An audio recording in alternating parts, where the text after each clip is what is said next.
We promise not to you, you are Well, lifted. good afternoon, folks.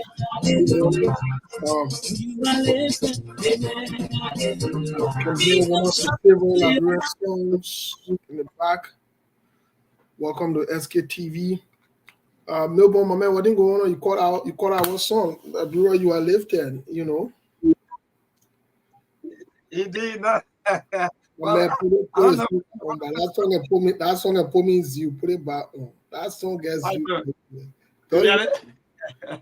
don't check on that song. That song never gets old.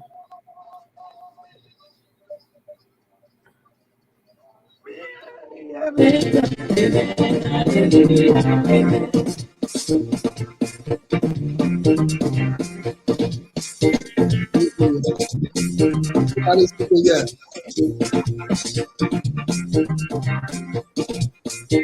Folks,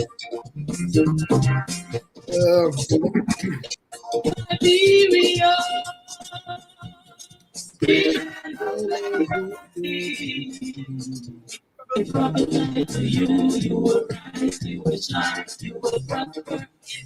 Free God, yeah.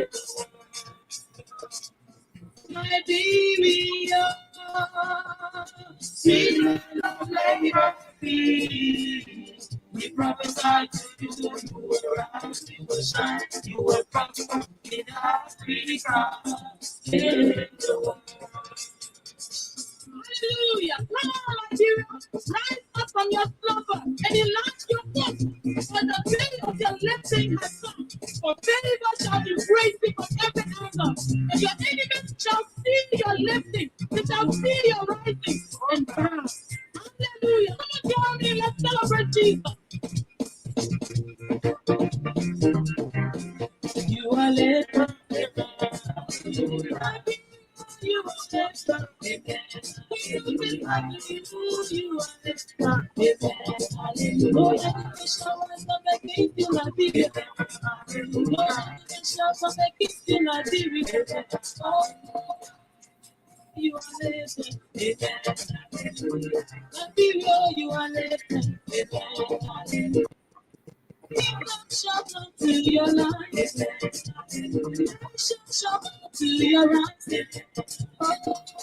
Be where you are lifted. well, Melbourne, huh? Yeah. You took me back in the days. You can still remember, right? Man, forget that thing, but yesterday. At that time, you guys were on the refugee camp, you know, That time was showing line for Boga. Yeah. A lot of people, you know, they begin they used to call the child so them, they just used to treat us anyhow they want. In fact, do anything they want to do to us anytime we have no, I don't even know how to even call it, no control. Nobody could stop them, you know, with an AK dragging on them. The kind of songs, you know, especially this song, actually the message and Man, we call those kind of song then retrospective songs. Mhm. You know, folks, this song resonate. This song reminds some of us of days, years, months of hopelessness.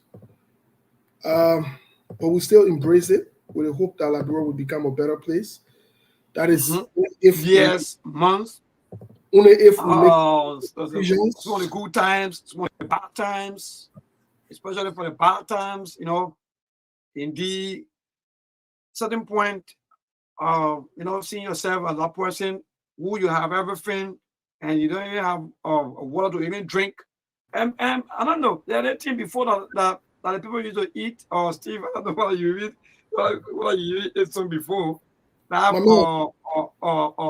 yeah, you get me? You talking about Bubba John? Yeah, but they have some Edo. They have Edo stuff. That don't tell what people can really eat, man. That Yeah, was your mom. Thank you. And I forgot that thing. I want everyone there. I want department there. We don't want to go. Let me tell you something. Just before we get here to greeting our people, let me say this. when you see someone all talking today on social media and getting involved, is because we know what it takes to leave your country and be a refugee somewhere else. We know what it takes for you to be running around. Pantanga ball, you're right. Like how we used to call it back then, but the actual name is Pantanga Gal, whatever you call it. Look, we know what it takes. So when you see her talking today and calling people who, like Joseph Boakaren, who were with Lofa Defense Force, like Joe Weirden, who is alleged that they were with other rebel group and they contributed. They're saying these things because we don't want to go back. We don't want other. Look, in America, I could care less. If anything happened in our country, God forbid, I wouldn't be affected. I'm able in the twinkling of an eye to get my family out of there.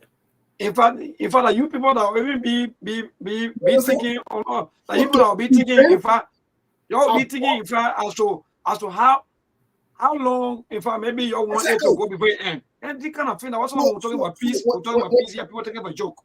When you hear some of us calling these people who are playing games and playing with the future, calling them names, we're not saying it because we are disrespectful or we want to be rude or we are angry or we're looking for a job or we want to please certain people. We're saying these things because we must prevent some of these things from happening. We have to. We have no options.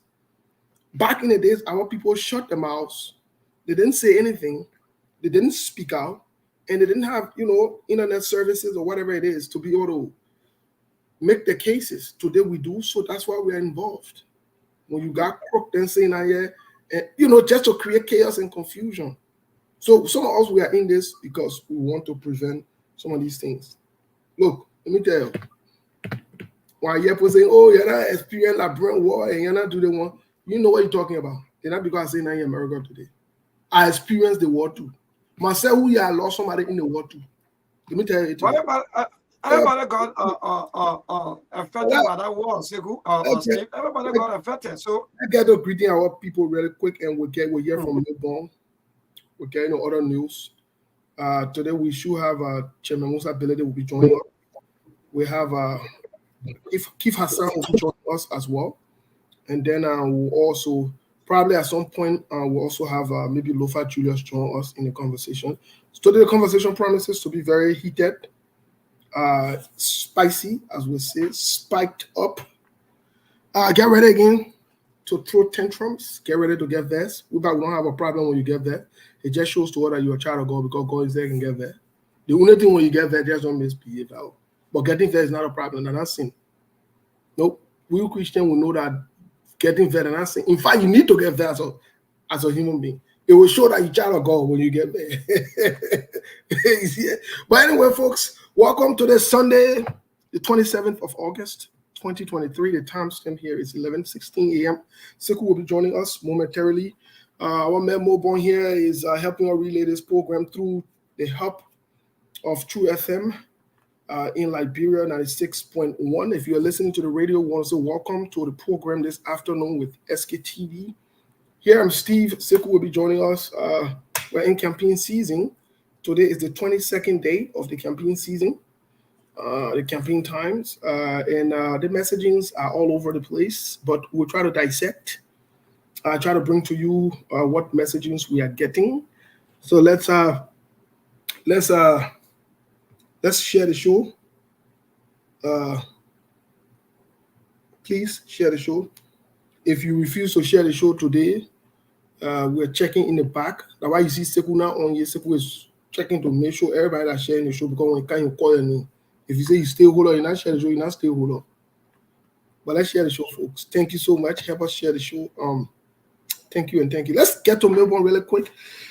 Melbourne, happy Sunday to you. What's going on in Liberia? As always, the Liberian people are the most important people on earth, but most importantly, the Liberian women are the most beautiful women on earth. My man, this August 24th, my man, I saw Liberian women that had a beautiful, my man. What? You see now, you better know. But the Liberian women beautiful, even in that you're in the noise. Liberian women beautiful. Wow. Yeah. But anyways, it's up to you. It's up to you, Melbourne. What's going on? Thank you. Yeah, thank you. I like that. In fact, I just like the way you can say it, real or in fact Liberia. So sometimes I leave for the radio, the woman and say, "Hey, Steve, even though you can be talking because the way you very fast because the way the system look, but actually you can be saying something and we can really enjoy it." So, Steve, let me say thank you so much. And the time check in Liberia is 17 minutes past 6. It's in the evening time here in Liberia, and you're correct. Which of course, August is the 8th month in the year 2023. And yes, today is Sunday. There are a lot of Christians or Liberians who are Christians. Most of them were seen today in our pillar churches. They go there to serve their Almighty God. And today they were all in our church. Maybe some of them already on their way home or they already home already.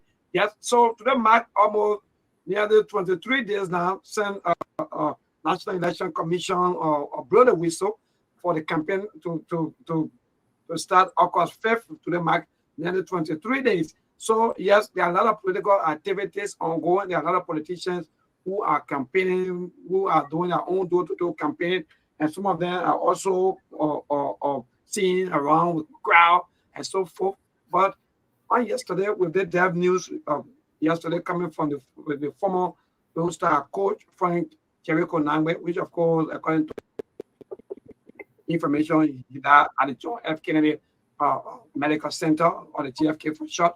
So yes, these are kind of dev news that we received over the weekend or on yesterday. Then also with the news also coming from LEC, because there are a lot of Liberians also who people seeing them all around today. In fact, yes, today trying to recharge with the LEC stuff, the system people usually use through the mobile money. According to LEC, the system is a little bit down. So because of that, LEC, we see a lot of Liberians today across, some of them who live Usual Island, or some of them who are right there in Central Monrovia. They find themselves to some of the places where LEC, you call them to go.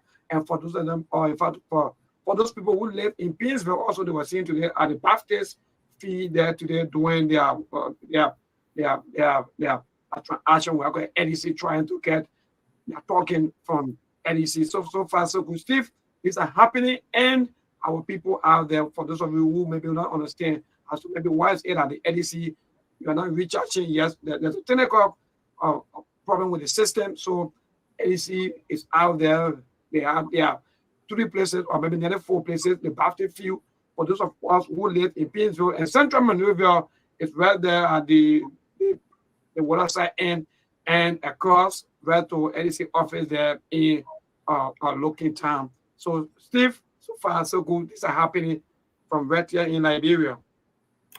So far so good. These are happenings right here in Liberia. Well, really quick, our people then they kind of turn and they can know us in the diaspora that we're Liberian. But when we're ready to tell them what is going on, so we might put our more in Liberian politics, we might our business in America. For your la, Liberia for all of your la. We're not taking our more from nothing. Our country for all of us, so because you in Liberia and I in Liberia, so that I can talk about what's going on in Liberia. And that's true. We'll talk about everything. Folks, as we said to you today, there are a lot of things going on. There are a lot of things going on in the country as you see the political spectrum or the political space. We're asking different people how they feel about their sides. Really quick in other news, socially, our man here, one of the big men here, is alleged that oh God, we suffer in the country here. Hey, no. My man, we didn't adult channel then we suffer. What kind of news that I give my people? One big man here, they call Steve Harvey. They say his wife cheating on him with a body guy. Yeah. You not see them causing to say women are useless. if that men are going to do that one today, all the men are useless. That's what we're going to be saying. Isn't that true? Yeah, but that's If General them very quiet on that one, but we lead them with God. We lead them with God. No, we lead them with God now. By the way, let's get to the politics of the day. Let's get to the issue. Because I want, I mean, we had a General before now is out. No, suffering a minute. God. The people have right. So one guy left in my head yesterday. One guy left in my head yesterday. Somebody text me and say they say that news, that fake news, but if gender saying it, so we look at it, the news that news, and nobody's to be here. But anyway, one guy, the interview in Lofa County that I listened to, then I met that video that you sent me, right? Thank you very much, Mr. Thank you very much. Yeah, Mr. Thank you very much. Energy. But anyways, folks, a lot of things happen around the world. As everyone is aware, the Wagner Group, the big man, I know a couple of weeks ago, the big man was marching on Moscow in Russia, and then they cut it off. They cut the stand off, and but he passed in a plane crash in Russia, and so that has been a serious problem. That is an issue. That's something that's reported around the world. Mind you, the Wagner Group is in Africa. They're operating in Africa. They're seriously operating in Africa, and especially in West Africa. They're in Mali. They are in Mali. So, I mean, this is troubling. This is problematic. Also, not forgetting about our man Donald Trump. Not forgetting about our man Donald Trump. Donald Trump has been indicted. Donald Trump is in so much trouble, eh? How do you know? The man will just be from one court to another, back to back, get it that. In situation you can't handle. But there's some Americans that are still skeptical about the age of Joe Biden. And if he and Kamala Harris run again, that means if anything happens to him, automatically Kamala Harris becomes the president. That means America is looking to having one of the very first female presidents. Now, on the Republican side, I watched the Republican debate, and what I'm finding out, and most people don't follow some of these, and people, we need to follow these things. These are word news. These are things that would happen. What I'm finding out, there is this lady who worked for Donald Trump, but at some point she resigned. I think she represented the United States at the UN General Assembly or so forth. Nikki Haley. I listened to Nikki Haley. I listened to the debate. If I were to rate the Republican debate, because I follow the politics, and I'll blame Sekou Sekou got me addicted to, this political things. Follow the Republican, the Democrats, follow other politics from other countries and so forth, just to understand the dynamics, see how the word is working.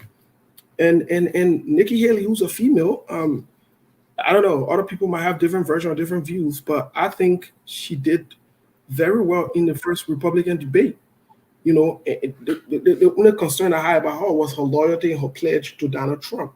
But she did state some of the facts. For example, Republicans are blaming, and I'm saying this because you can cut the contrast here throughout the political landscapes, even in Liberia, where one group of people blame one group of people politically.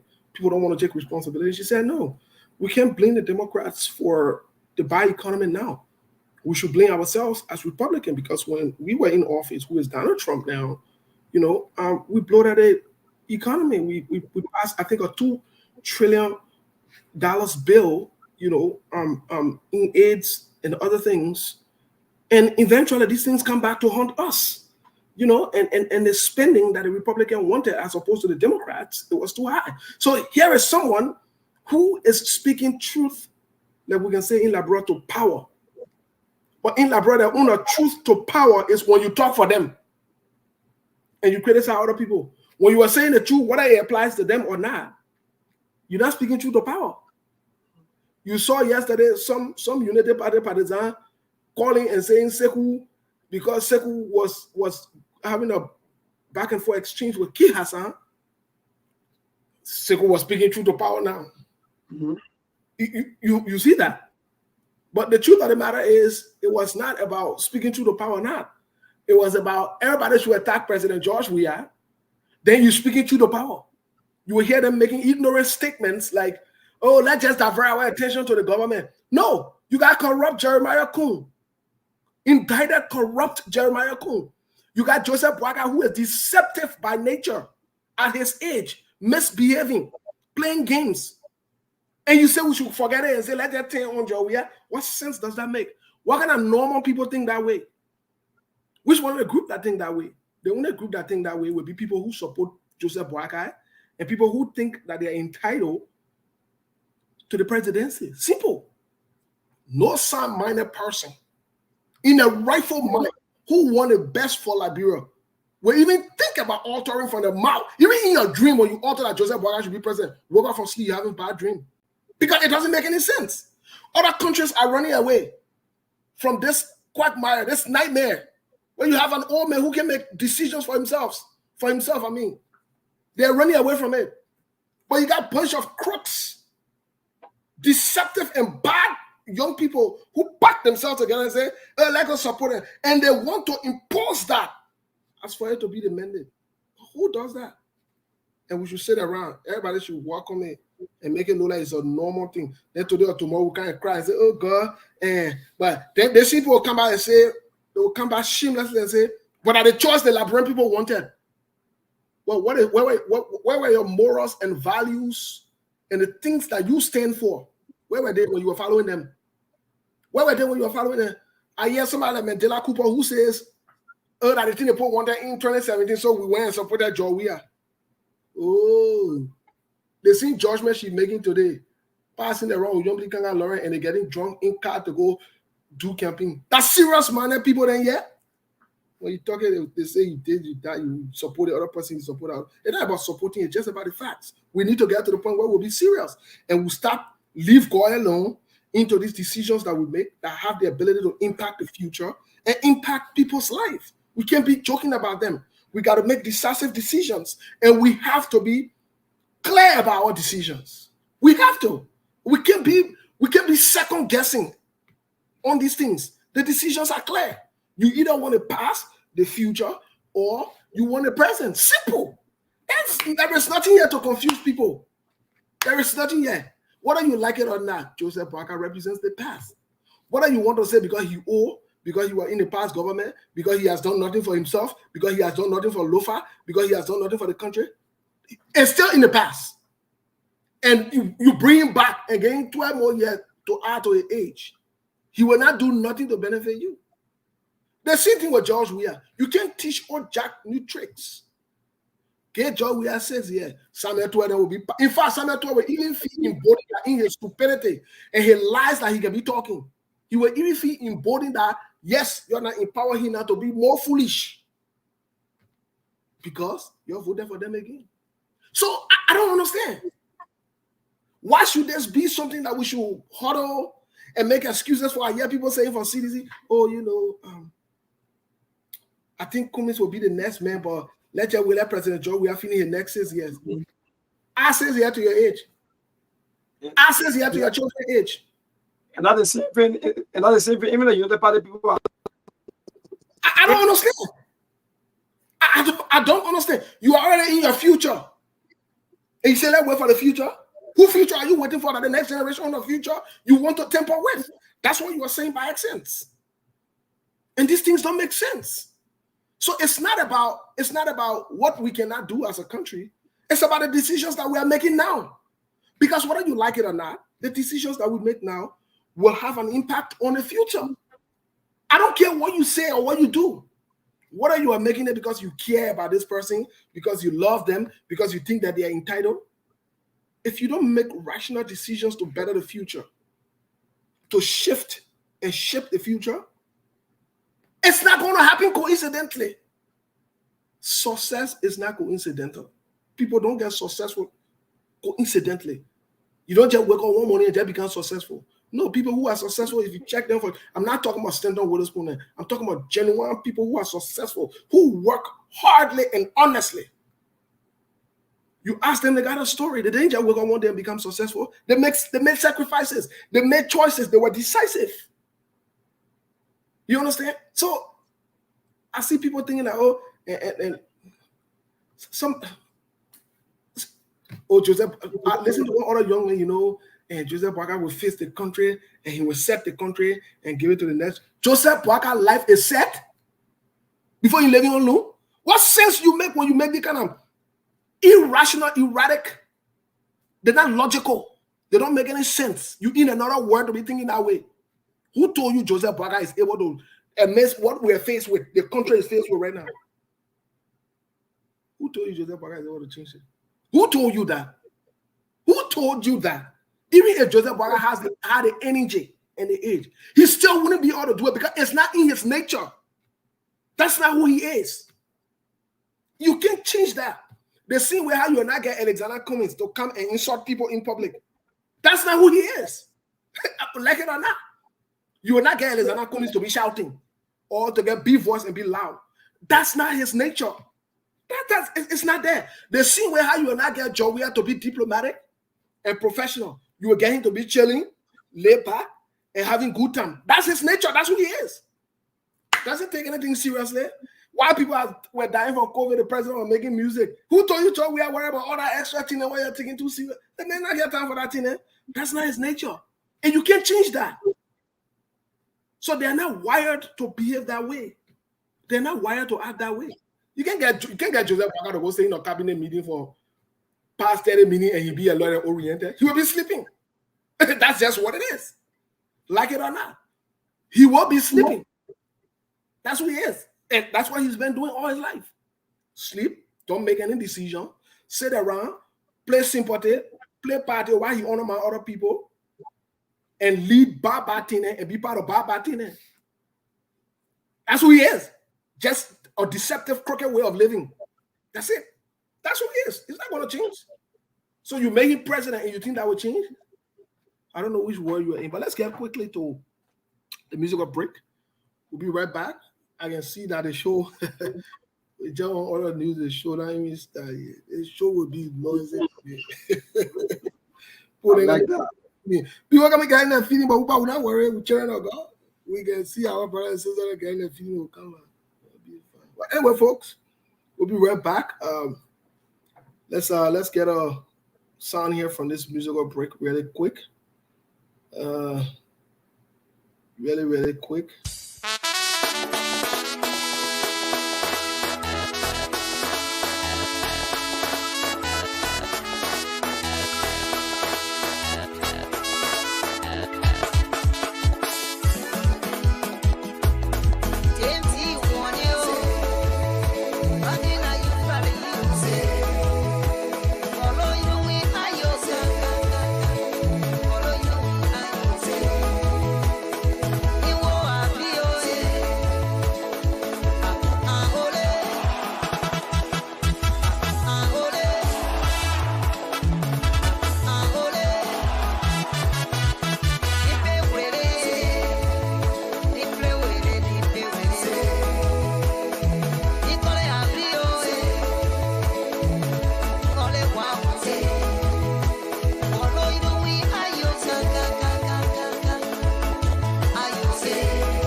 Yeah, that's the man Friday.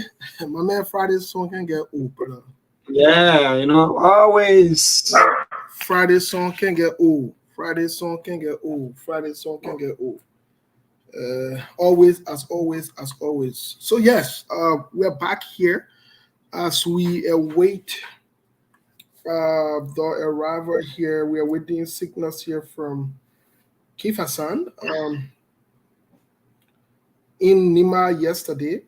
Mhm.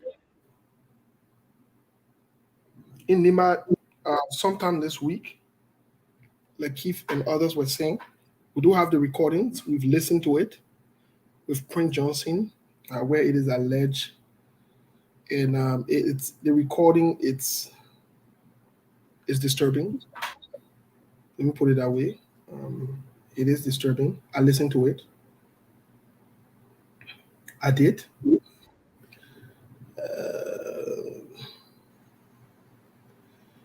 I'm concerned.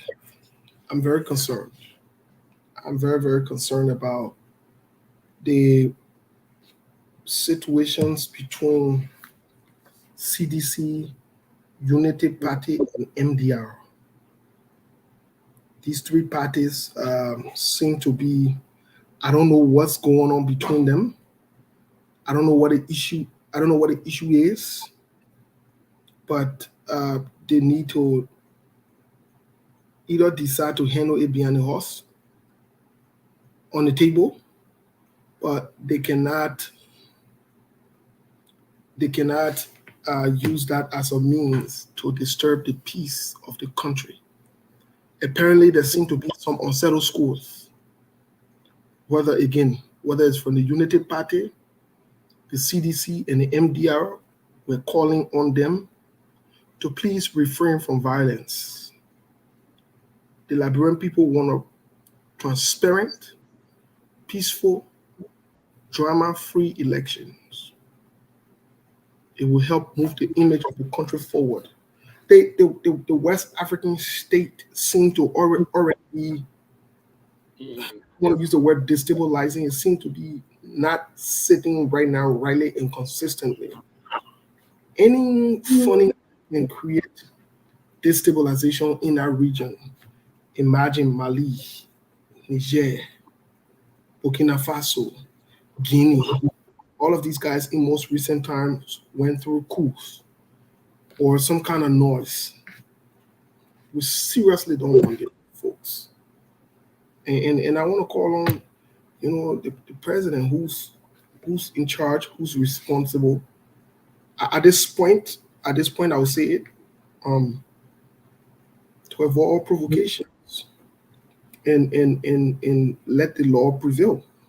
They need to ensure that they're on top of the game. Look, this is serious. This is critical because at the end of the day, some unscrupulous members from the opposition might have nothing to lose. They might have nothing to lose, and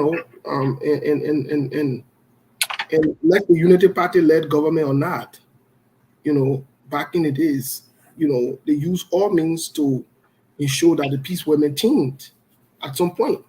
And I will also say mostly the Liberian people.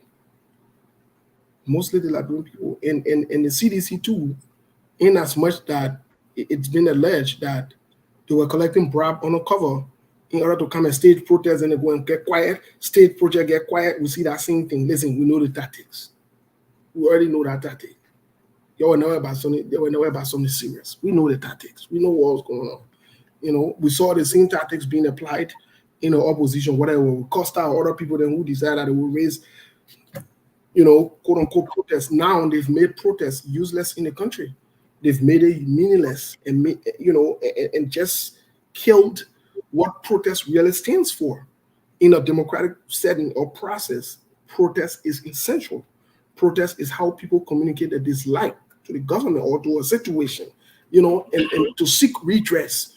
In America, in other civilized societies, protest, they're used, to send a message of, dissatisfaction into a situation. Like, let's take, for example, the George Floyd case in Minnesota, protests around the country.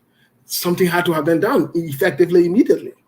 That was the attention of, officials, and leaders, So, but in Liberia, soon you say protest, now people sucking their teeth because they don't even know who compromised, who not compromised. They don't even know if they should take protest serious or they shouldn't take it, And we said these things before, that these guys will abuse, misuse protests to the point that people will become protest fatigue and people will not take it seriously anymore. And this is where we've come, and this is troubling. This is seriously troubling. So, we definitely want to ask these leaders, I listened to the tape, I listened to the recording. Again, it's troubling. It's very concerning for a sitting lawmaker to make threats, to the extent that they want to take laws into their own hands. It's troubling. It's problematic. It's troubling. It is troubling. We can't have a country where people just decide to do anything they want to do. It definitely doesn't work that way. It's not the right thing to do, my people. And this cannot be politicized. It cannot be politicized. We've come a long way as a country. One of the things that people have respected us for, and this is where I don't get too much into the diplomacy and try to be too overly nice or try to play too much of a sweet face or nice face. One of the reasons I don't do that is because I don't compromise with certain things. The peace and security thing and harming another person. I'm not a fan of that. So I don't compromise with that part of life. And so it is troubling. It's very, very troubling. We have also noticed on the campaign trail, and maybe he will change it, and we hope he changes it, that Senator Darius Dillon has been in a constant habit of leaving on a campaign trail with the Unity Party. We're asking openly to put a life together. He chose to be with the Unity Party. He need to stay there when they go for a program. Let the program end and he can leave. Especially when he's the campaign, quote-unquote, campaign chairman in Monserrato, and he doesn't need to be leaving. That's a sound that, it sends a wrong message. But professionally, that's not the right thing to do. You are the campaign chair in Monserrato. I don't care what the disagreement is. I'm saying to Senator Darius, stay there. Stay there, Stay there. That is how you chose. When you choose a side, you got to stick with the side, You can't be leaving in the middle of program. It sends wrong signals, wrong messaging. So, this is a call for Senator Darius Dillon, just to let him know. And I know somebody says, oh, that's your business or whatever it is. Our business, we're still holding. My business. I still hold on. I still hold on. I didn't want to stay hold on all the political parties. Me. If nobody else still hold, I still hold on in CDC. That one I rather I can deal with them. I still hold on in Unity Party. That one I rather I deal with them. I still hold on in CPP. I rather I deal with them. The only people then that I see kind of putting their set together, on a low key, I tell them I'm going to go and Monoba. All the other parties that don't honor, no disrespect to them, the one that I say they're running. I don't even know their names. I don't know what they're doing. I don't know what's going on. I see once in a while you kind of try to create some kind of talking, then go back and sit down again. Try to create some kind of talking point, go and sit down. He trying. He gotta be there. DJ Blue, they gotta show thing every election. He ain't doing no, not doing nothing. They gotta show thing. So we're looking at it. We're looking at it some kind of way. But anyways, folks, today's program, we are anticipating few people to be joining us here. But as we wait, like the elections is going on. And yesterday, we started a conversation on who's sending out a message or who has a better message. And like I said yesterday, and I'll say it again, get mad at me all you want. The only message I'm hearing from Unity Party is they're entitled de facto, because President George Weah them are making mistakes. President George Weah they are not doing what they're supposed to do for the Labrampo. So automatically, Labrampo have no other choice but to turn back to them. That is the only message I'm hearing from them. I've never heard, apart from the promises they and CDC are making, I've never heard how Joseph Boakai will do anything that he says he will do. No, I've never heard him say it. You know, I listened to President George Weah the other time, and I listened to Joseph Boakai, and I listened to Alexander Cummings. But what I found interesting is two groups of people are focused on Roe, and Roe. Please don't get me wrong. I think Roe connectivity is important. I think so. I do. But I also think most of the governments that have come, especially the CDC and the Unity Party-led governments, they have used the funds of the Roe to enrich themselves as opposed to actually fixing the Roe. Because it wouldn't make any sense I saw a video of Prince Johnson and Jeremiah Cone. They claimed that they were going somewhere in Nima to go and campaign, but their cars were stuck in the mud. Okay. First of all, when I saw the image, that was very disgraceful for Prince Johnson and Jeremiah Cone.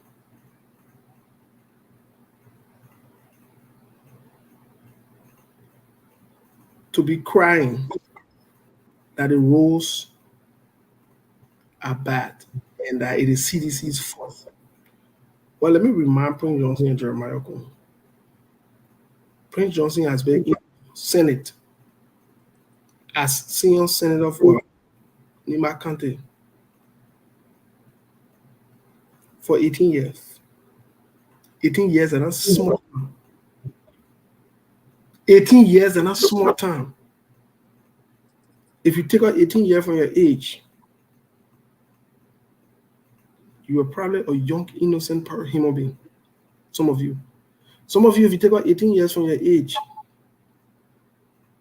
you were just starting life. You didn't know what was going on.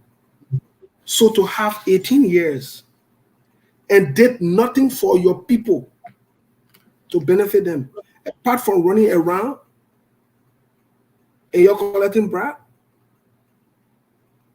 it's troubling. Do you know how long Jeremiah Cone been in it? People don't normally talk about it. Do you know how long Jeremiah Cone been in the House of Representatives before he went to the Senate? Jeremiah Cone has been there for 12 years. The Jeremiah Cone you see. So that is troubling. If I were in Nima and I were running against them or on another ticket or another party, and they are making this complaint, who's supposed to stand up for the people of Nima? All Prince Johnson has been so worried about is building this technical college in his name and his honor. Or did they know that role was important? That role will not be somebody, it will not be in somebody's name. You can put in somebody's name where it will benefit the better for everybody because they themselves will drive on that road. And other Liberians from other countries will connect, and the country will be connected to other places. They didn't know. Let's come to the Joseph Boakai. It is alleged that he is not going to be campaigning in Lofa. Let me signal something here again. Because of the bad road condition, I say alleged. Joseph Boakai will lose Lofa. And Joseph Boakai will not come in the second round. And The reason for that is, let's go back to Joseph Boakai history.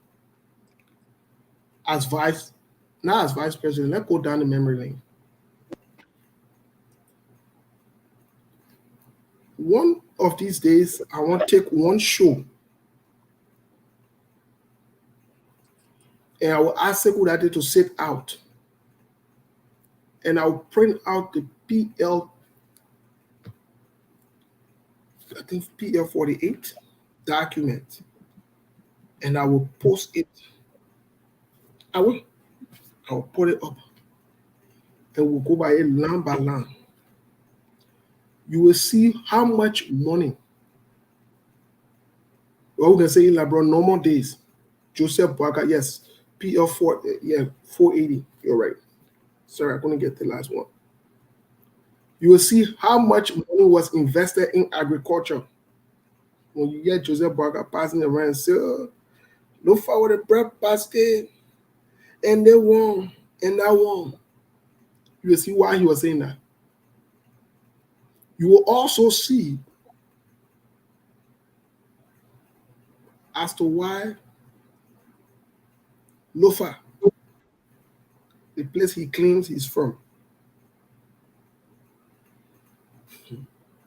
Let me say this. Let me say this to all of us, my people. The place where your horse is, if you are in power of authority,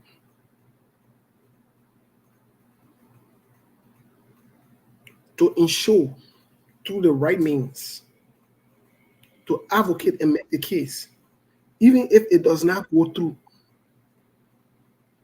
to advocate and make the case, just to be on record, for your people to benefit.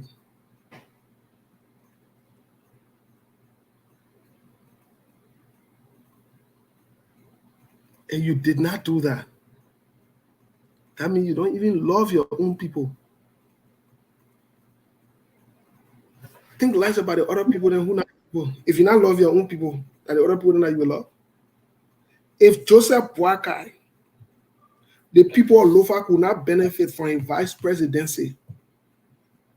If Bernie Samoka, do you know how many Kuku people in government that have come from Lofa, and Lofa still looking like trash? Do you know how many?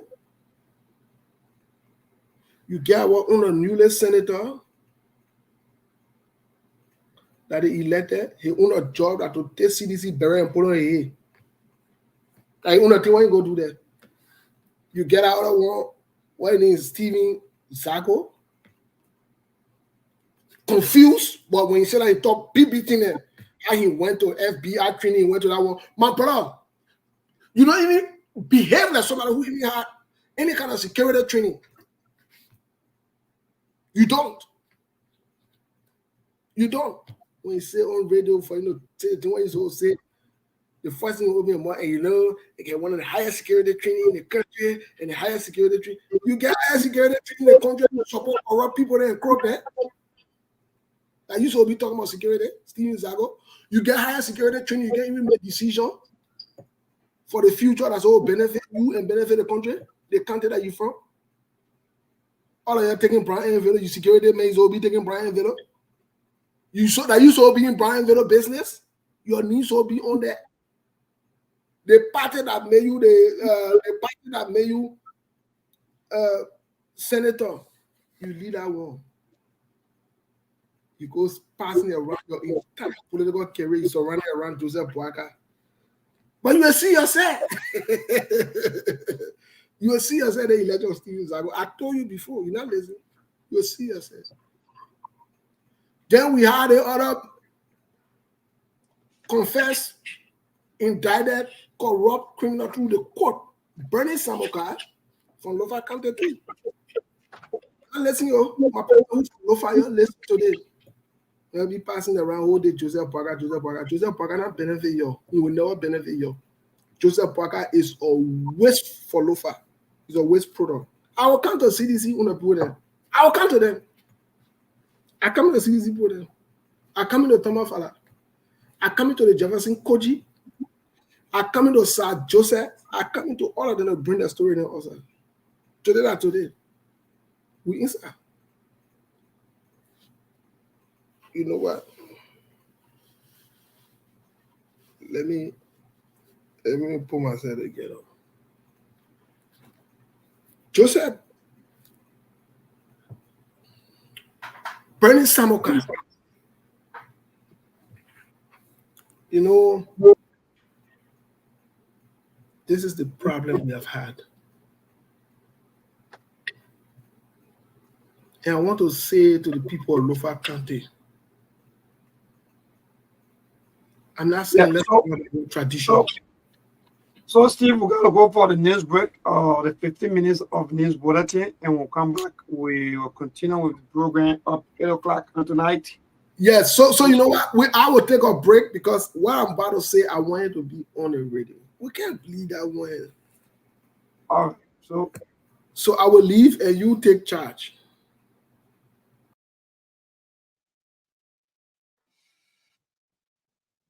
All right. What is this song? Sorry.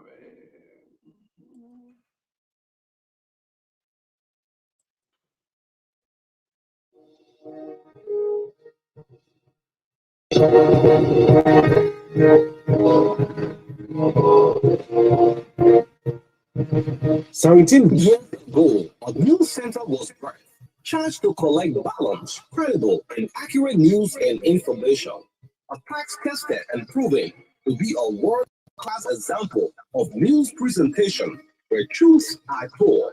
We lead by example and others follow. RCR News, the premier source of accurate news. Summary is up next.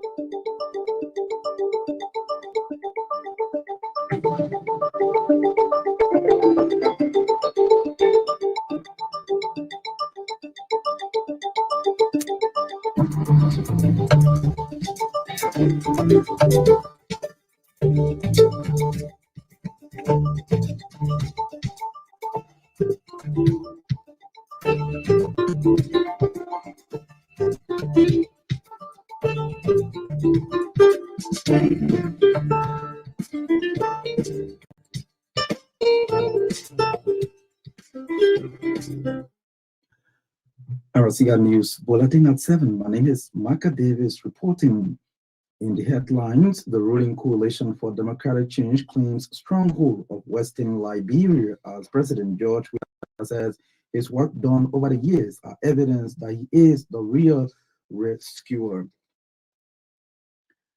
The vice tenor bearer of the opposition collaborating political party says it takes the presidency to create an enabling environment to attract investors and programs to impact the lives of the citizens.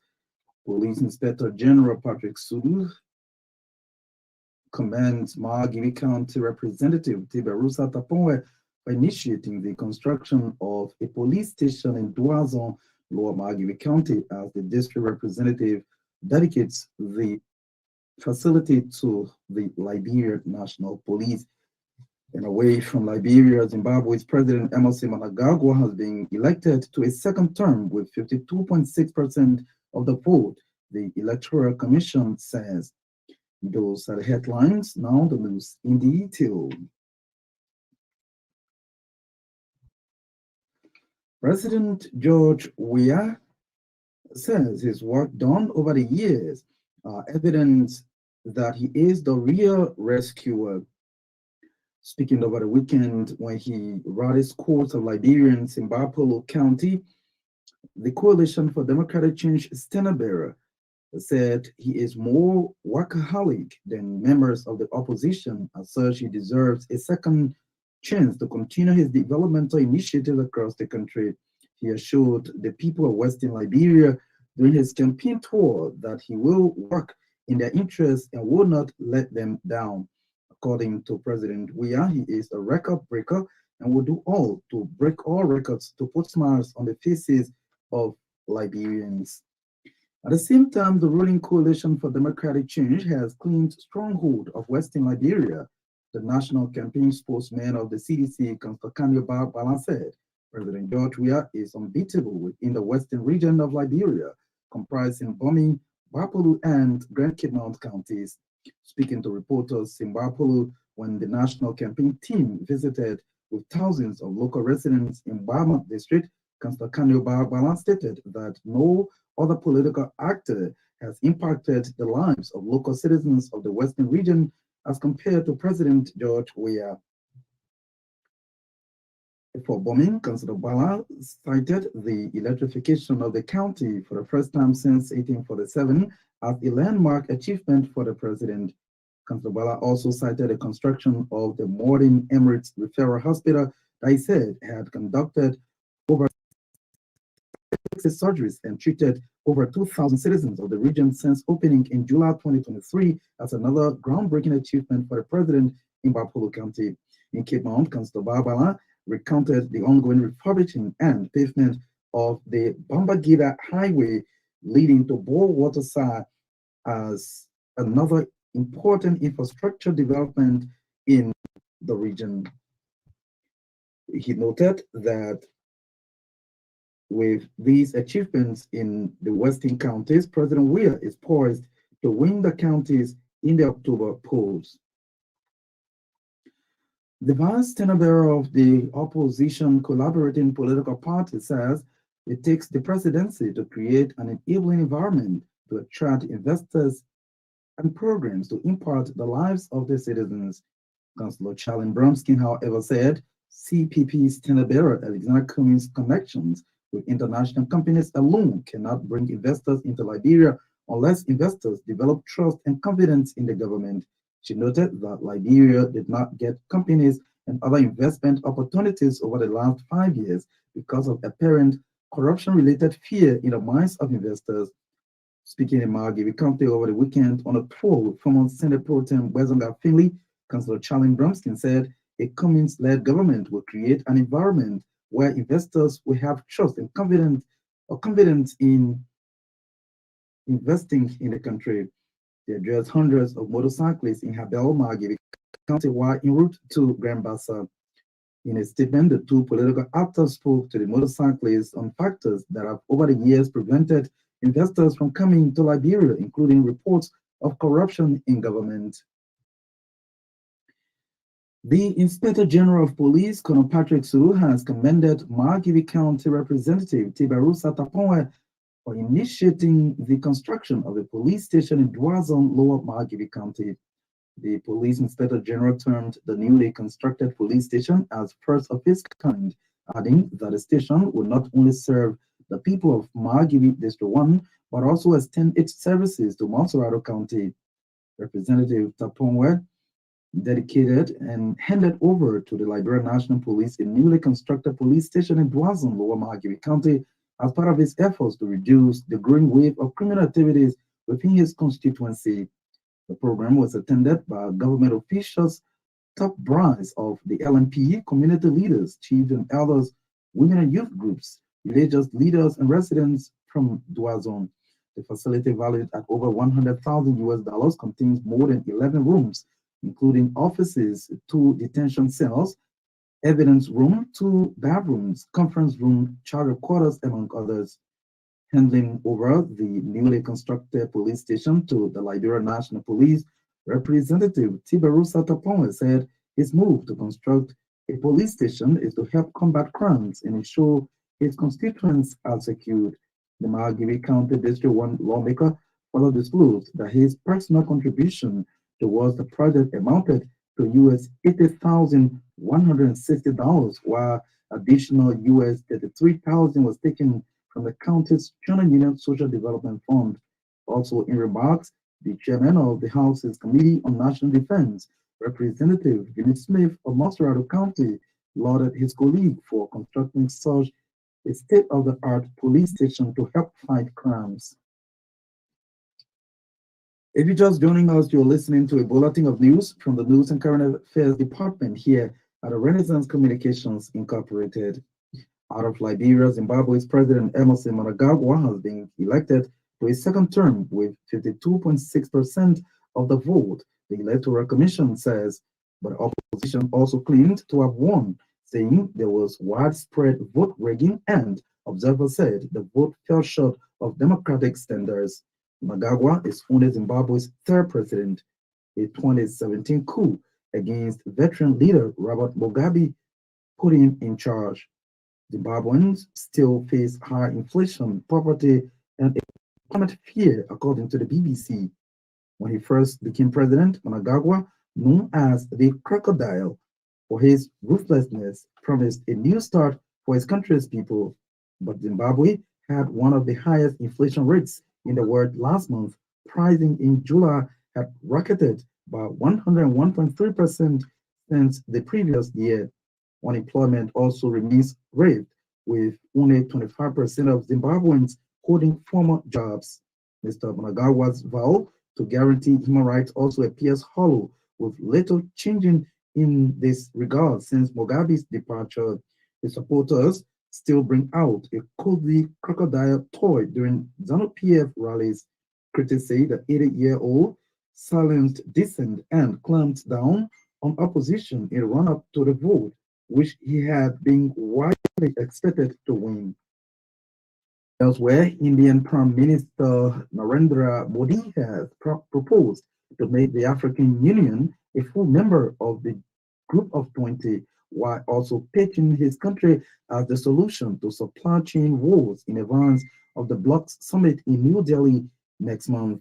Modi said India has a vision of inclusiveness, and with that vision, they have invited the African Union to become permanent members of the G20. He made a statement on Sunday as he addressed the Business 20 Summit in New Delhi, days before the September 9 to 10 G20 Summit. The G20 major economies consist of 19 countries and the European Union, making up about 85% of global gross domestic product and 2/3 of the world's population, but South Africa is the only member from Africa.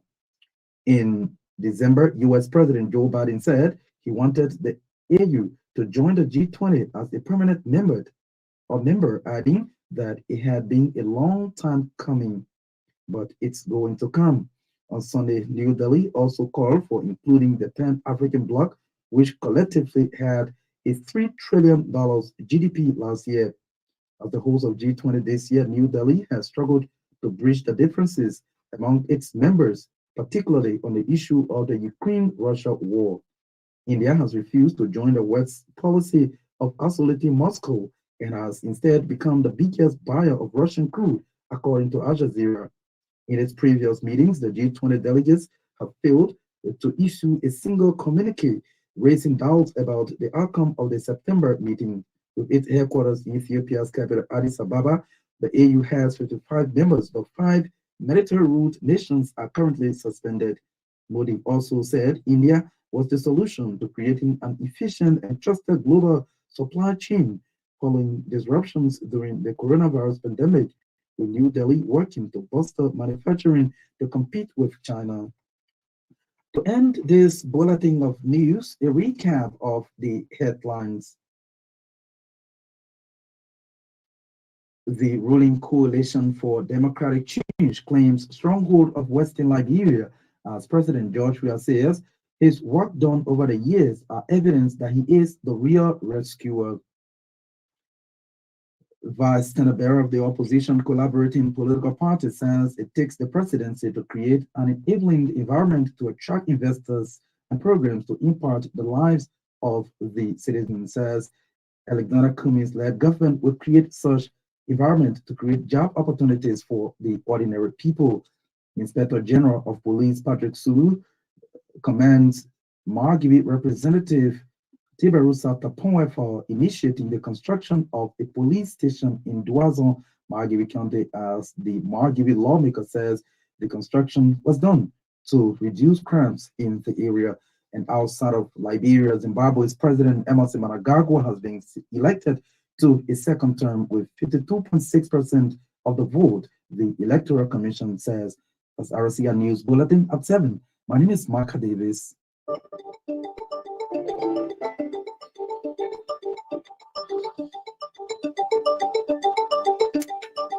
Micah Davis and the news bulletin. The very next news on the station will be at 7 o'clock in the morning, by which time we'll bring you 30 minutes of news coming from our newsroom, Truth FM 96.1. The heart and soul of Liberia, and the time check is nearly 40 minutes past 7. So we still continue with our program up to 8 o'clock on tonight. So, Steve, if you are set, also set from right here in the studio, and we can keep the ball rolling from your end.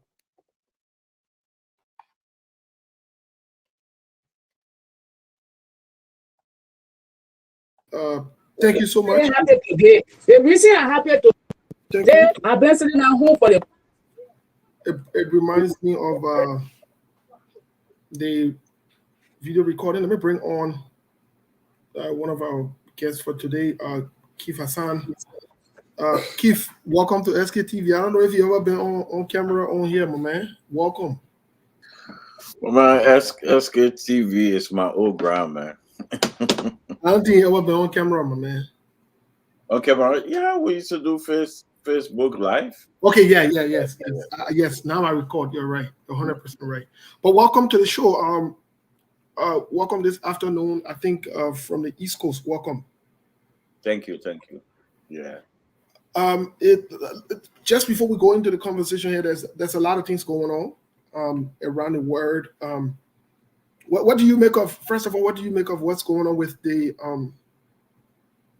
whole Donald Trump, his arrests, and everything else? What do you make of it? Well, it's kind of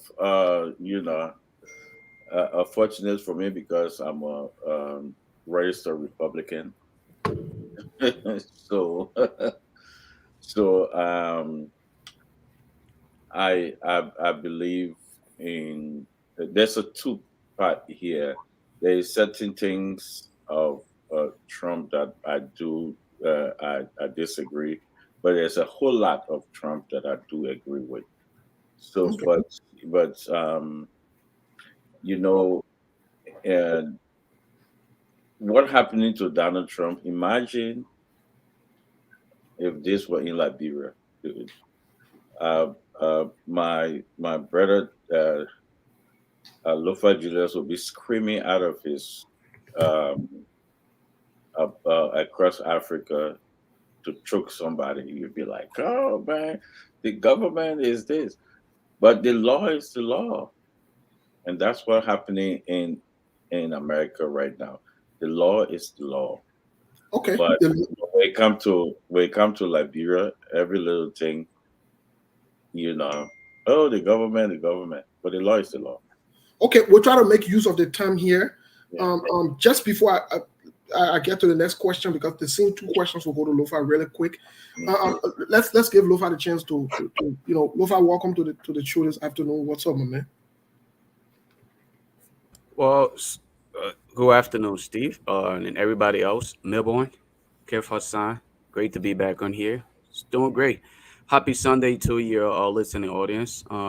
Great to be on here again, discussing, well, at this point, I would say international issues, because now that we're having to discuss a little bit of what's happening in America, we'll say is now international. So it's great to be on here. Hopefully, we can get to the nitty-gritty of what is actually taking place in Liberia and make it our focus for today's discussion.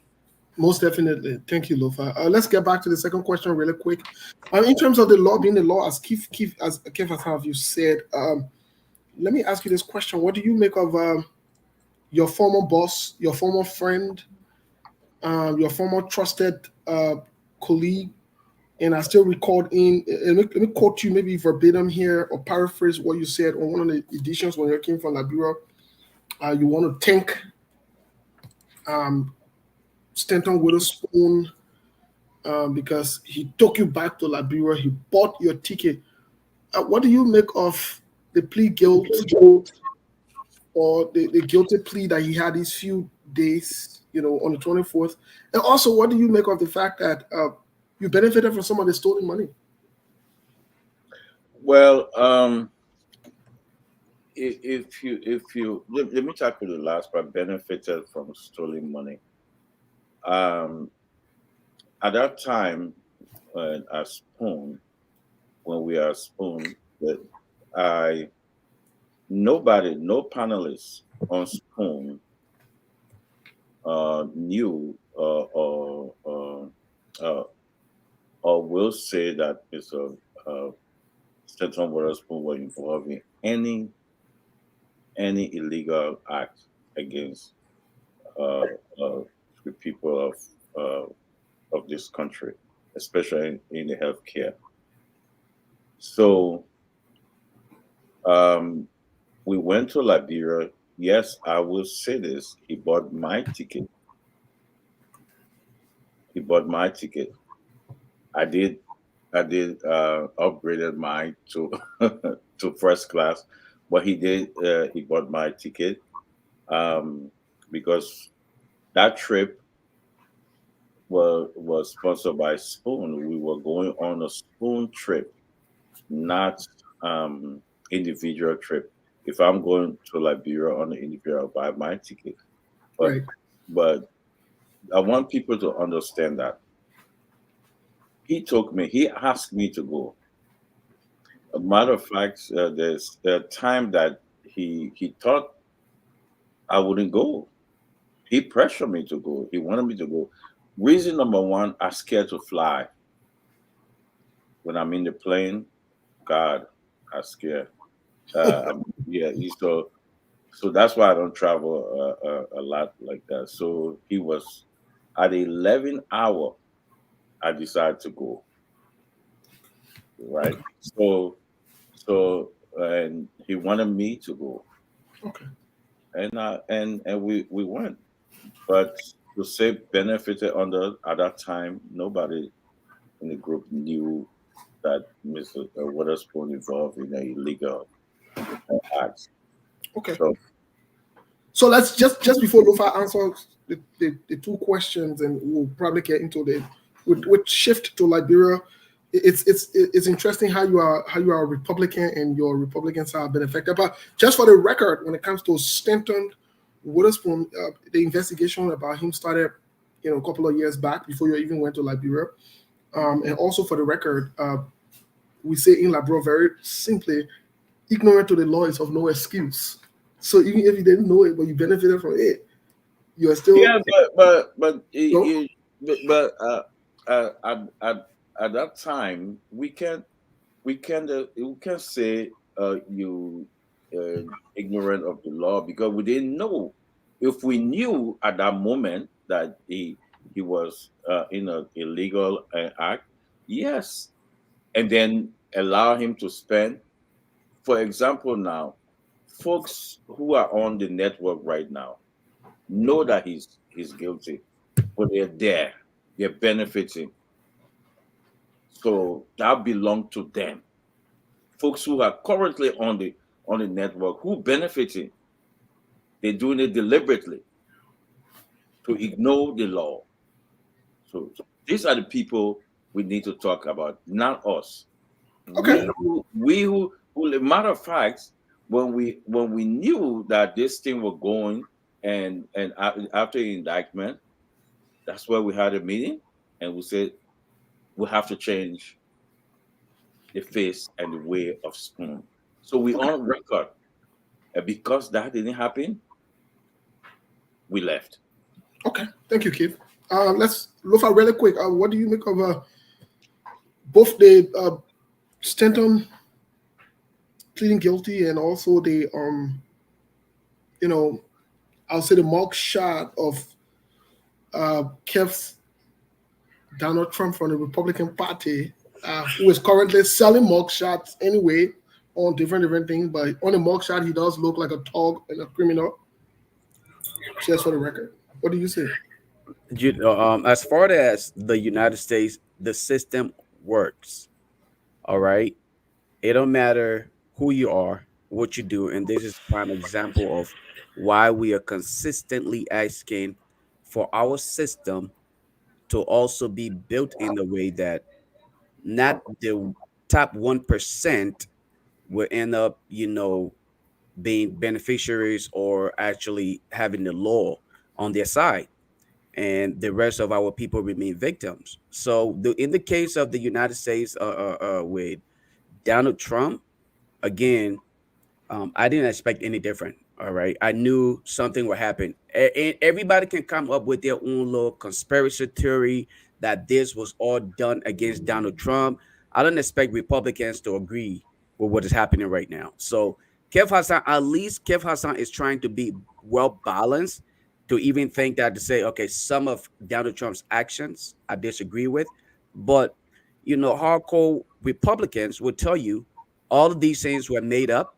They were just compiled against Donald Trump because they disagree with Donald Trump's style of politicking. And for that reason, they are afraid. They don't want Donald Trump to run again. So they're doing everything to get rid of him. That would be the typical Republican response. And they will have all of these conspiracy theories. So, I mean, I don't expect anything different from that. But as far as Stanton Witherspoon, the kids with Stanton Witherspoon, Stanton is not the first Liberian to carry on such a thing. And the mind blowing part about this whole thing here is Liberian, very often we sit and say we want change in Liberia, we want change in Liberia, we are trying to get rid of corruption in Liberia, we're fighting corruption. But when one of us form part of such dubious act, guess what? We play blind eyes, or we probably turn that individual into what? A hero or hero. All right. Stanton is not the first person to do this. Today, if you look in the Liberian community, there are people who are even literally gathering themselves to say they will go and pray for an individual who put the lives of innocent people at risk. For folks who are in the medical field, a lot of them will frown at this young man for what he did, because some of them sat up nights and nights out, nights in, nights out, to obtain either their certificates or their degrees. For one guy to simply try to cut corner, and not only did he do this, but guess what? To come out and present yourself as a change advocate, as a man who believes in transparency, as a man who believes he or anyone who dare come close to the presidency should be person of integrity. Okay. That tells you something, bro. This is again, it's mind-boggling. It's terrible for our democracy. But again, we must hold ourselves accountable, because I think there's a guy called Vani Lamy. Vani Lamy is in Liberia today. What's his? I think his name. There's a name to him in Liberia, but I think he's a representative. All right, I think he's the speaker. He's in Liberia. We have several of our top government officials who actually, those are individuals who perpetrated some kind of act, all right, here in the States. They grabbed their bag, ran back home. Even today, as we speak today, there is another deportee who is the face of another campaign, okay, in Liberia. So what are we telling our people? And this individual in question, Stanton Witherspoon, had the nerve to sit on his platform the day he was convicted, the day he pled guilty. He sat on his platform and made mockery of our people, but nobody saw reason to hold him accountable. I think these are the kind of, we cannot build or rebuild Liberia based on falsehood. We cannot build Liberia based on selective justice, and we cannot be selective in our observation of corrupt practices and behave as though, yes, it will actually serve us well if we want to change Liberia. It must be done holistically. You must be held accountable for your action, same as myself should be held accountable, and that of Kev and even my brother Melbourne. All of us should be held accountable for our action, whether in Liberia or in the United States. Stanton action, I don't think we should sit here and condone it. I think all of us should condemn Stanton's action and hope that in the near future he would not be released and then put his hands up and say, I want to become the next senator or representative. And then the same people who are crying here go and support him and say, well, at least he served his time, or he was generous to people. Thank you. So folks, I know we have limited time on the radio, so I'm kindly asking both of you to please limit your answers.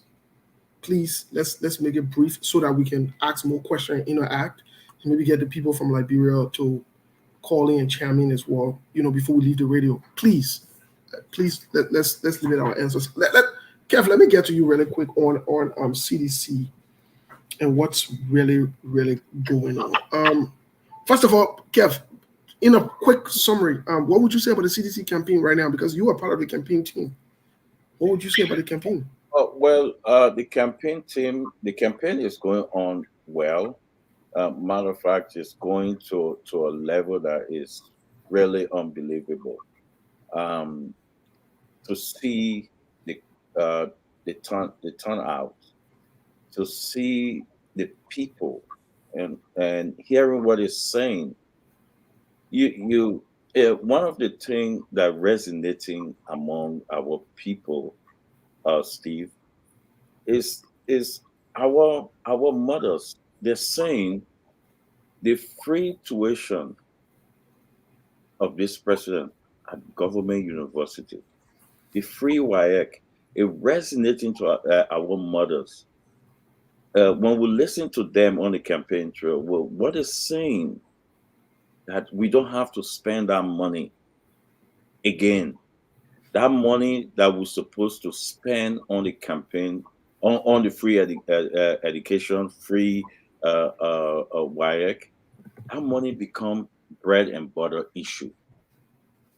We can take that money and feed our people. You know, when people talking about the bread and butter, that's it right there. If you don't have to pay, more food on the table for our people. Okay. Well, Unlike the Unity Party, who want to cut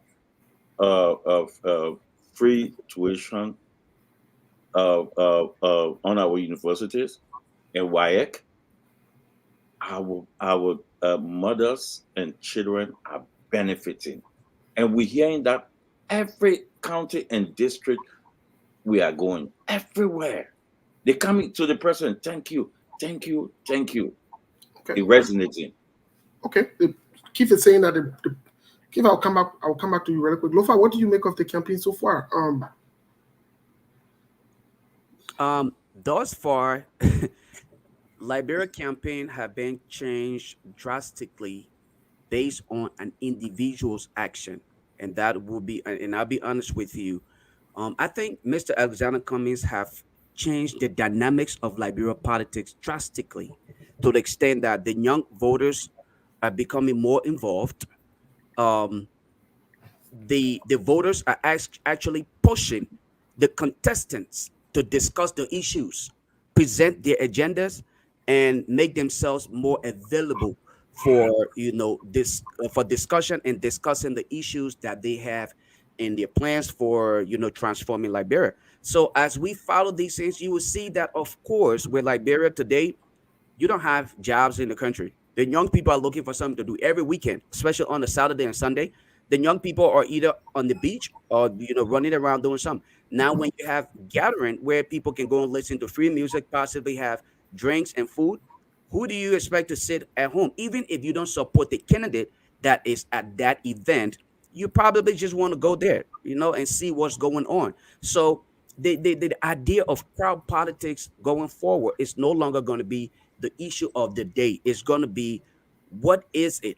What are the substance to it? Who's actually bringing the message? What is the message that these individuals are bringing? And when you listen today, you have the Unity Party and the CDC both going at it, trying to claim position on who is the lesser of two evil. Which one of you stole more than the other person? And that is what I noticed going on with the current campaign. It is not a matter of what else, but the Unity Party is trying to say, yes, we agree, we stole from you, but we stole less as compared to the CDC that is stealing a whole lot more. And so we are asking you to please give us another chance to come and steal a little bit more.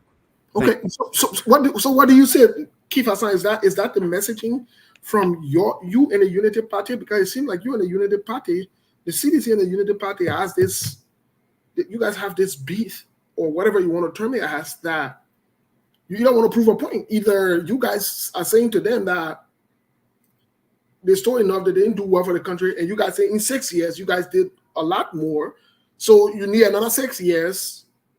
What is the messaging? What is it?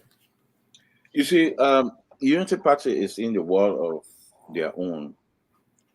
We're not with them in that talking point. Listen to our campaign. Listen to the president. We are talking about the bread and butter issue. We are talking about our tangibles, and what we would do. Listen to the Unity Party. What they talk about? Kush. Kush is a pandemic around Black Africa as we speak. I played the same Kush situation in Sierra Leone, in Ghana, in Nigeria. All you have to do, put Kush on your YouTube, Nigeria, Kush, Ghana, Kush, and this. Just do it. That's a simple thing. We have an issue, but no, they want to just give the people story. Joseph Boca calling himself rescue. Steve, you cannot pay your own bill for your own headquarters. Who can you rescue? Who can you rescue? You can't pay your own rent. This debate to move Liberia forward, I keep saying it, is between the CPP and the CDC. Not the Unity Party. Not the Unity Party. They don't have no message. So Keith, let me hold you there. Let me hold you there really quick, because you were saying that you guys are not focusing on the Unity Party. Are you saying the CDC is preparing for a second round with this the CPP? Is that what you're saying? What I'm saying to you is that we will win this election on the first ballot. That's what I'm saying to you. Well, but Keith, the math does not add up though for you to win it. The math does not add up for either way of the aisle. For example, you can't have 20 candidates who running for the presidency. Mathematically, it's impossible to have 20 people running for the candidacy and say that you will win on the first ballot. Secondly, you have never won on the first ballot, even when George Weah was popular.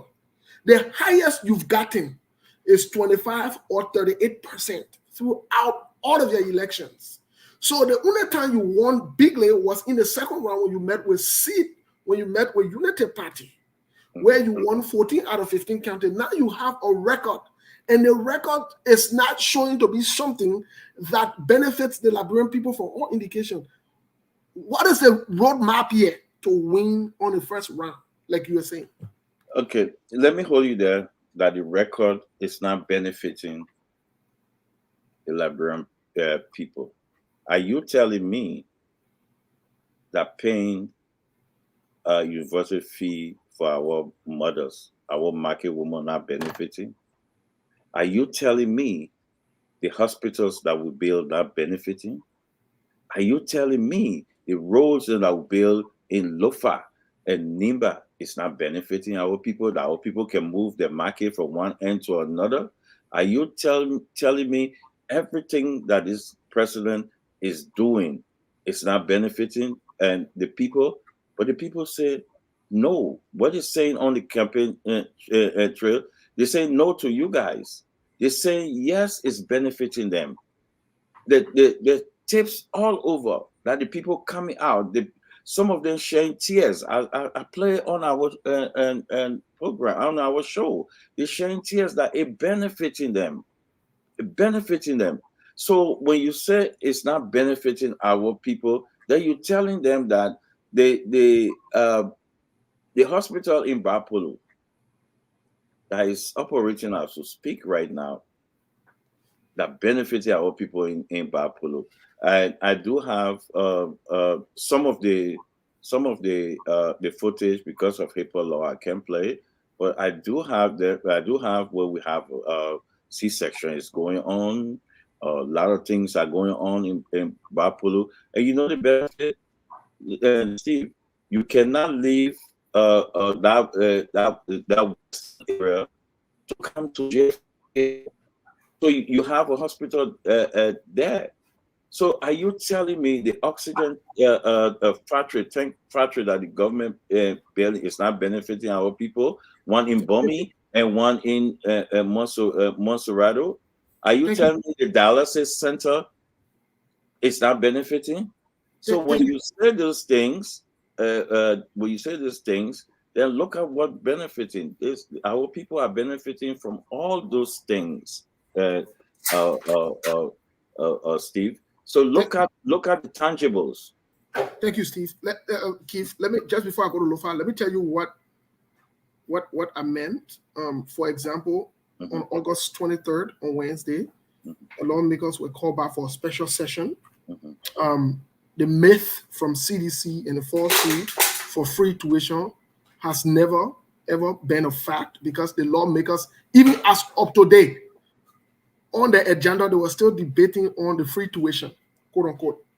Secondly, I'm telling you that it is practically impossible for the CDC to win one term, because nowhere around the world, wherein senatorial by-elections or midterm elections, which is a signature for any government, is a referendum, wherein the CPP beat the CDC massively. There is nowhere, even in Monserrato, in your so-called stronghold, you were defeated there. So there is no way, shape, or form. I'm saying also to you, hold on. Let me ask you this question. Let me land on this. Then you can make your point, please. Okay. I'm also saying to you, in your quest of wanting to say that the Liberian people are benefiting, there is an article from Daily Observer. Listen to what it says. Just listen to the headline. It's very troubling. The article from Daily Observer, which was published, as a matter of fact, yesterday. It was published yesterday. Over 100 at-risk youth up from rehab. I'm also saying to you that when we talk about the story of Gifty Lama and other people who died mysteriously, wherein the president himself came up in public and already compromised the entire investigation. I'm also saying to you, Keith Hassan, I'm also saying to you that you have 3 sanctioned senior government officials. The president told the Liberian people that he would investigate them. Up until now, he has said nothing about it. And let me tell you the last thing I'm also saying to you. In the history of Liberia, for a certain president to be called to a CIA office, I'm also saying to you that is troubling. I'm also saying to you that we are piling up almost $2 billion of debt. How is the CDC going to pay that? How is the Liberian people benefiting from that? Those are the things I'm saying to you that will make it practically impossible for you to be elected on the first ballot. These are facts.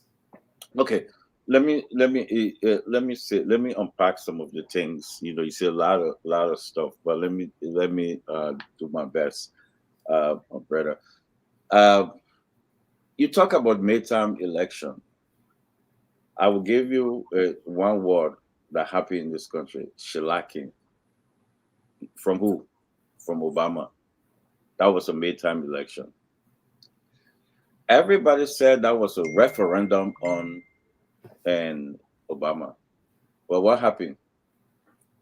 His re-election, he won bigly, if I will borrow Trump. So don't put your money into midterm election. You will get heart attack. It happened under Bush. The Democrat won.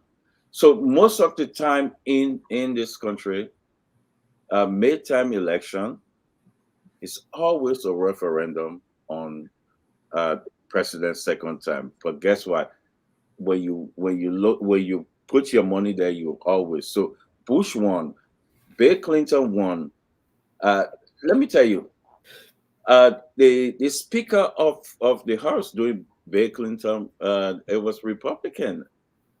It was Republican, and under Obama, Republican won midterm election. So we see that, we know that. So it's not strange, right? It's not strange. But let me say this to you, because you say a lot of stuff. Let's talk. You talk about the killing, mysterious death. One of the things that people need to understand: all those deaths were investigated. Go on the Ministry of Youth of Information. You will see It's there. People choose to ignore. One thing about Liberia, people pick and choose what they want to talk about. All the deaths were investigated, and there was a founding. Everything. Yeah, Kev, we'll come with you. People refuse to want to read, want to go out. I was talking to a friend of mine that talk about one of the auditors, or talk about what's her name, that girl that passed away, that was what's her name? Princess Cooper. Princess Cooper. Yes, I spoke with a friend of mine. I said, let's go to the information website, ministry website. You will see it, and you will get. And a friend of mine, she went there, she got it, she came back. She said, "Okay, you're right." When we keep using those things, all we doing is that we're feeding red meat to people who don't want to do their own research. It's there. Go on the site, you will see everything. Know that. Look out for the top man's issue. I hear people on my common network, the top man, there was an arrest. The gentleman talking about it was a case of sodomy. So it's there. So people don't go and see. There's nothing when we're all we're all being investigated under this government. Keith, I want to hold you there really quick. Let's have Lofa chime in here for a second, and then we'll get back with Keith, because you are the focal point here today on this conversation. So Lofa, what do you say about the CDC's blatant audacity to say that they would win on the very first ballot or first round? What do you make of that? Steve, to be honest with you, there's so many things going on in Liberia. The falsehood of CDC even coming up with this narrative about first round ballot is just something that, again, they have a way of coining their own thoughts. That's CDC for you. Again, they think within their minds that this is some form of propaganda. We can actually continue to say this, and you know how the CDC is often found to be that political party that believe the more we lied about something, the people will tend to start believing it. And then that will be the end of it. The more we say first round victory, eventually, if we are to even twist the coin in a way, either by cheating or doing something, clandestine, the people will believe it. They say, well, CDC have been planning. They have prepared themselves. So that's why they knew they were going to win, and that's why they won, and making it seem as though this is some kind of preparation they made. If you listen to Edward Snow yesterday, he made a similar statement, but in this time, he was trying to justify the statement, not saying, okay, it is based on their preparation. In this statement, he said they are trying to prevent the government from having to pay for second round elections. Now, you think about it. If an individual who supports the presidency of George Weah can come and say, look, our plan here is to prevent, because previous elections were sponsored by other people. But this time around, this election is being sponsored by the government of Liberia. So what we're trying to say to you, a first round victory is going to be helpful to Liberians so that we don't have to waste money to do a second round. What does that tell you? Think about it logically. These guys are very crafty. Again, a man like Snow, do you expect anything less from Snow? These guys are crafting these statements. They're doing these things because they want to put the people under the influence that this is exactly what they have been planning for, and they have been working. You listen to Kev Hassan, like I said earlier at the very beginning of my statement, the back and forth with the United Party and that of the CDC is so disgusting. You heard Kev Hassan try to run away from their responsibility. The issue of Kush in Liberia, he tried to make it seem as though it's a global concern. So for that reason, this government should not be held accountable for it. Look, the first and foremost reason why you were elected is to actually manage the affairs of the state. If we are concerned about drugs, and we are seeing every day where drugs is coming into the country. Don't come and tell us this is a global pandemic, so you should not be held accountable for it. If that's the case, give us the seat.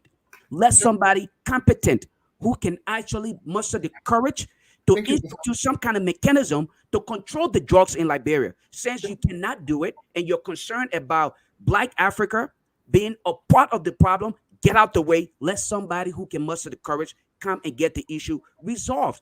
The reason why people will appreciate government when governments are result driven. Don't tell me that you invested in higher education and you forgot primary education anywhere in the Western world. Kev, I'm not here to, this is not a debate. I don't want to turn this into a debate between Kev and I. But if you look at the reality, right? Come on, my brother. Everywhere in the Western world, they invest in primary education because that's where you built the foundation. You built the foundation of these young people, and as they walk their way through high school and college, they are well prepared. Thank you. What are we doing for early childhood education and all of these kind of things? Kev Hassan come and sit here, something that is not based on policy. You tell me an individual humanitarian effort, which was done by President George Weah, something that a candidate in the race, Alexander Cummings, also contributed to. You telling us that these are the kind of things we should run a round way and say, oh, yeah, the government is doing her job. Thank you. Stop doing that. Steve, let me just give me a minute, please. Kev, I'm coming to you. And I'll give you a minute here to speak to what Lofa has said. But I wanted us, right after you're done, within a minute, I wanted us to go to something really quick about what's happening now, because I don't want us to leave the radio without having some of these conversations. So please speak to what Lofa just said really quick for a minute, and then let's move on, please. Lofa, listen, my brother. Yeah, you're right. We shouldn't make it as debate, but I think debate is very healthy in our body politics. We should, but I will say this in a very respectful way. I will not use your age and time against you. I will not use your age against you. Reason number one, I will not use your age against you. That I know you were very young during the wartime. You may not understand lies and certain things they put on Liberia. That when we left and went as refugees, we realized that we had a better country. The reason I said that Kush is a pandemic around, because the Unity Party making Kush to be that only in Liberia. I'm not saying we should not tackle it. This president signed in the first drug law. He tackling it. This more ghetto is going down under this president than the last government. And as Thursday or Friday, the youth and sport out there taking our guys and the footage there. People don't watch it out from the street. Zoka Wilson were out there. The minister of youth and sport were out there, and they're taking people out of the street, talking to people, and doing it. There's a work going on. So what Unity Party people are doing, they're going back to the pre-war behavior to lie on what's going on in the country. Then Liberian felt that Liberia was the worst country, and guess what? We did? We kill ourselves. Thank you, Kev. That was false. Kev, that's what I'm talking about. So Kev, I would not use your age against you. I know you're young, you've been not remember, but I'm not going to use your age against you. Kev, let me ask Kev this question. Let me ask Kev this question. And I want to be very brief on this because I want to get to this particular thing that we are here for today. Yesterday, you and Sekou had some back and forth. But let me ask you this question. Do you believe that Alexander Cummings should replace George Weah? If I believe Alexander Cummings, no, he should not. Because George Weah is doing exactly what Alexander Cummings is saying. He should not replace George Weah. George Weah is doing his work. He's doing what the people elected him to do. Alexander Cummings want to build road. George Weah building road. He want to develop the healthcare center. George Weah is doing it. So why you want to replace somebody that is doing exactly what you're saying? No. Would you support Alexander Cummings? If I support Alexander Would, Cummings, would you support Alexander? I support George Manuel Weah. I cannot support George. I cannot support Alexander Cummings. I support George Weah. I'm a George Weah supporter. I cannot support somebody. You see, I can say this. What I would say to you that the debate should be us and Mr. Cummings, not the Unity Party. But I support the president, and I don't support anybody beside the president, because I believe George Manuel Weah is the right person for Liberia, because he's playing what he's doing. Only people who have ears and eyes can see and can hear what he's doing. Then the last part of this question, and we'll get to this thing here, is Keith, if President George Weah were not in the race, who would you be supporting? If President George Weah were not in the race, let's say there was no CDC, there was no George Weah, we are the sideline, I will listen to Mr. Cummings. No, I didn't say this. The question was, who do you support? I will listen to Mr. Cummings. No. The question was not listen. You are reframing it. I'm asking you a direct question. Who would you support? I will listen to Mr. Cummings, because you know why I say I will listen? I listen to the issues. Okay. I don't support people because I like you. I support based on the issue and what benefit our people. So I will listen to Mr. Cummings. Okay, you will listen. That's your choice of. Those are your choice of words. But what I will not do, I will not support the Unity Party under Joe Boakai. So that means you will not support Joseph Boakai? I will not support Joseph Boakai. There is in no way, shape, or form you support Joseph Boakai. Is that what you're saying on record? No way. No way I will support Joseph Boakai. I mean, that for that part you're emphatic. But let's get to this, because then Lofa we come in. I should be bringing Monk in here as well at some point here. I'm trying to find a link here to send to him. But here is something I wanted to ask you. On the 23rd, this is what Prince Johnson said about President George Weah. Listen, let me read a quote. He stole our money. He was in Nima County speaking to the people. He stole our money and built big houses for the 9 condominiums for himself. So now the iron is going in Nima County's US 1.5 million each year is also going. Don't vote for him again. He has failed us, and we cannot trust him furthermore with our power. Senator Prince Johnson said as his supporter cheered him. This was in Nima County. Senator Prince Johnson campaigning for himself, for Joseph Yuma Boakai, but against President George Weah and CDC. With all of these accusations, Senator Prince Johnson is in the Senate. Senator Prince Johnson has also made lots of accusations, whether it's against Joseph Yuma Boakai or the president as we speak currently. Kev Hassan, what went wrong with CDC and Prince Johnson? And why are we here today with CDC and Prince Johnson? Prince Johnson said the president stole our money. Yes, I read from the quotation what he said. Do you remember who the president, Prince Johnson said the same thing to? He said the same thing to Samuel Kanyado. Where are our people money? He slaughtered the men on national TV.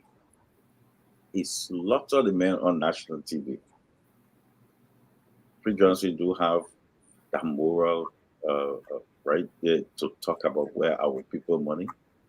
Let me say this, because some of us do have the opportunity to listen to Prince Johnson and seeing Prince Johnson asking the president of Liberia, George Manuel Weah, money for his campaign. And I quote, Mr. President, my in-law, I supported you. Over 19 senators. I need you to help me with my campaign. My in-laws helped me with my Hold camera. on. He Hold on. asking the president for Kev, money. hold on. Kev, hold on, because this is SKTV. We don't do. He said, they say, I say. We normally do facts. Yes, sir. Are you saying Prince Johnson wrote President George Weah, asking President George Weah to support him?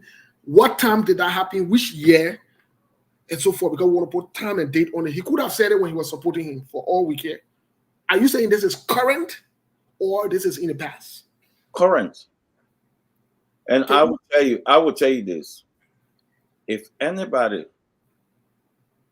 and get access to Prince Johnson, asking, if Prince Johnson denied that, I will publish his text. Okay, so can you look on the text and tell which date and time? Prince Johnson is about a month ago. A month ago, I want him to deny it. It's about a month ago. That's what he sent that a little over a month ago, when he decided not to support the president. That was way back a couple of months ago. No, about a month ago, when he decided not to support the president. Okay. All right. Well, let's have Milborn to chime in here really quick before he leaves. Unfortunately, we're not able to take calls from Liberia. Milborn, do you have anything to say before you leave us? Because we'll continue this conversation. The conversation is getting. Man, the Liberian people want to listen to this. Yes, he was I don't know how come you people can soon, but how be it? Let me say, welcome to two of you, Kev and can we talk to the CEO so you can get more time? Yes, why not? You know, now, radio is time, and the other program is also on our back. But you can, if you can do you have another program coming on. Yes, indeed. Okay, yes. But quickly before I go, I just want to ask you this question as to whether CDC is not maybe what we did of thing that happened in Bomi County, where the president was living off the hand of the current senator Maurice Atoma, and the people of Bomi were saying no. Are you CDC not brought up on that? Well, Mayvon, let me say this to you. Are you saying people left their busy schedule to go down to listen to the president, and then you have few people in the crowd and saying one or two things? That shows you that our crowd is organic. That shows you that we have real people going there. People disagree. It's okay. But you also have people who will go in our midst who want to do one or two things. But that's politics. Let me tell you, we have seen in this country that people say things in America that even Trump, that some of us support, say things on his campaign trail. The people say, no. That's the beauty under George Manuel Weah government. You have right to disagree. You have right to agree. Let me tell you something. That's one of the most beautiful things that we can enjoy. We finally enjoying what is sweet democratic society look like. We see that in this country every day. So if people go in the gathering and say no, you can send people to infiltrate your gathering. They say no, it's okay, but it's okay for people to come out, even in the face of the president, to disagree. We that's the society we want, and that's the society this government is bringing. It's a beautiful thing to see that we have our freedom, and under this government, freedom will always be there for the press, for individual, for everybody. Let me just correct Moses, and I apologize. I just told to jump in here. Milborn, I feel like you need to hear this. I think Kel just literally spew out, and again, another form of, and no disrespect, Kev, to you, brother. I don't think the information you just provided was factual. I'm not going to say the word I wanted to say. It wasn't factual because just yesterday, why you want to sit here and make it seem as though the president, all right, is okay with people disagreeing with him? Snow publicly said that those individuals who went out there and disagreed or booed the president were actually put in by opposition. So you can't sit here and say that's the beauty of having open communication or freedom of speech. Because if the president in his right mind thought that that was freedom of speech, I don't think Snow should be trying to blame other people or the opposition for the action that was taken. I think he should actually commend Liberians who disagree with the president's decision to lift the hands of anybody who the people don't think adequately represented them when they were given the opportunity. Instead, Snow came up and said it wasn't that of freedom of speech. Instead, it was the act of opposition, all right, that actually had people in their midst to obstruct their campaign. And he is advising every Liberian to not again repeat such action. So that tells me that you're not agreeing with that. But Lofa, Steve, let me just answer Lofa. What are people went in? I said it. I said we have people. We have people who infiltrated our maze. Yeah. It's still a beauty to see that people can go and do something. Nobody will touch them. What I'm saying to you, Lofa, you have a tip. If you dare anybody go among the Unity Party and do that, Unity Party people can go in our midst and do things. I dare anybody to go do in the Unity Party and see what will happen to you. It's a beauty. It wasn't. No matter what, it's a beauty. You're assuming that those individuals were oppositions, and in Liberia, people are disagreeing, and you chose to actually clothe them with some kind of title of opposition. You and I were not on the same. Snow was on the same. You and I were not on the same. Let us do due diligence. Let us do due diligence and not assume that they were opposition. It could have been Liberians who disagree with the bad government. Will you believe yourself who were not on the same, or somebody who on the same? I would believe a reputable person. What I want you to person who was on the scene. What I want you to understand. If somebody infiltrate us, right? Okay. And still and do something, and they left there without nothing, no noise. They allow them to speak. It's still a beauty. That's the point I'm making. Now, but it's still a beauty. All right, that you can go anywhere and say something. I don't think that's a beauty. My concern here is this, though: the fact that you will label your own partisans, okay, as opposition simply because they disagree with the president's decision. That in itself, you should actually think about it. But Snow know better than you, millions of miles away, Lofa. Why was Snow knew better than me, as you will claim, when he sat down and was actually a founding part of all of the stealing that was done at the Capitol? Snow knew better. Okay, when he sat there and allowed the people of Bomi County to literally to sign a deal that favored he and his pocket. Snow knew better when he sat there. You're going somewhere I'm not. wrong. I'm telling you, it's not deal that benefits Snow. Hold on 1 second. Kev, let me just say this. The Western Cluster deal. Snow knew better, or he knows better than me, right?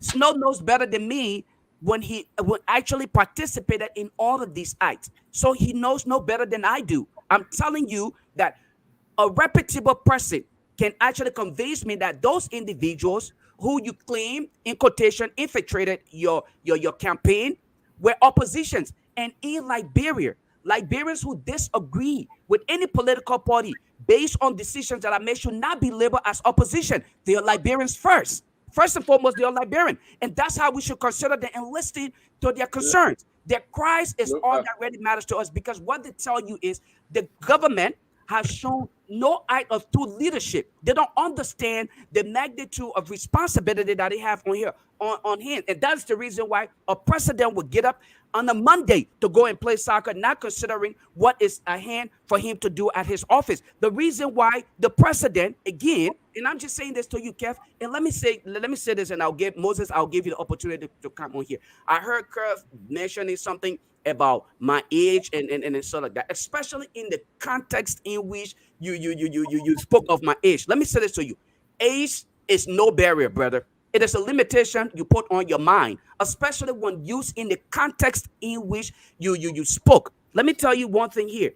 The fact that you live in this modern dispensation with technology at your advantage, and you want to say to me that, oh, because I probably may have been much younger when the war was in Liberia, so I'm limited to information. I think you have deceived yourself, and you have shown to be, again, more than what people expect of you.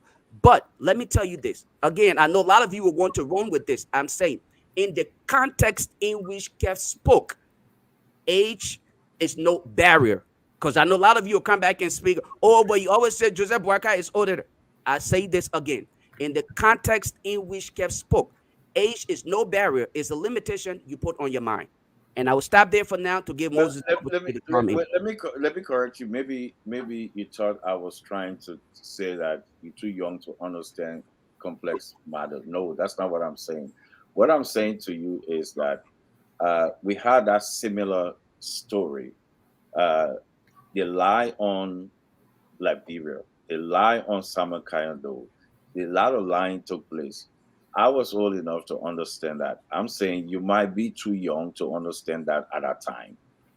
Although you can read about it, but you might be too young, because I understand at that time that the war that killed 250,000 people were based on lies. That's what I'm trying to tell you. You might be too young to understand that they lie on Grady Allison of same killing and all that stuff. You might be too young to understand that. Some of our witnessed the trial on national TV when Grady Allison. You might be too young to watch it at that time to understand. That's what I'm saying. I'm not saying you're a bright young man. I know you well, but I'm just saying I live it. So, Kev, just before we get back to the statement you made, alluding that you have a text message with Prince Johnson asking the president, after he's spewed or said all of this about the president, but asking the president for money. Talking about lies, you said, similar things, and I'm paraphrasing here, that happened with Grady Addison or other people back then, and lying on doing all of that. What do you make of the lies that were concocted by the CDC, by the members at the time of the CPP, Unity Party, ALP, Benana Ure, Senator Yomli Kanga Lawrence from the Liberty Party, all three of them? What do you make of the lies that they came up with on Mr. Cummings? But yet, interestingly, the CDC-led government was also opening the doors for that lie, welcoming that lie, and having Serena Cephas push that lie as well as the Solicitor General. Since you want to talk about lie, what do you make of that? And do you think you have to apologize to the Liberian people? Do you think CDC needs to apologize for lying? You see, I told you earlier that I support Trump, but the law is the law, right? The Speaker of the House right now, McCarthy, is blaming the government, saying it's a lie. Why some Republicans, Liz Cheney, who's a Republican, Dick Cheney, daughter, they're all saying Trump is a bad person, right? It happening right now as we speak. When a prosecutor is prosecuting a case, that section of the government is independent. It's not. The executive branch don't have anything to do with what Serena Cephas and them doing. Nothing. That's the country we live in. Nothing. I can tell you this, and with all 100%, because of my proximity and close, I understand, and I know what was going on. Joseph Yuma Buckeye, he's the one who was pushing this case. The Unity Party were pushing this case. But because the Unity Party are Liberians in the 5-year case, the prosecutor had no option but to try the case. He can say, no, I'm taking my hand out of this. But the case went to the Supreme Court, and the Supreme Court threw this case out based on technicality. But this don't have nothing to do with the executive branch. No way. Well, it does. No way.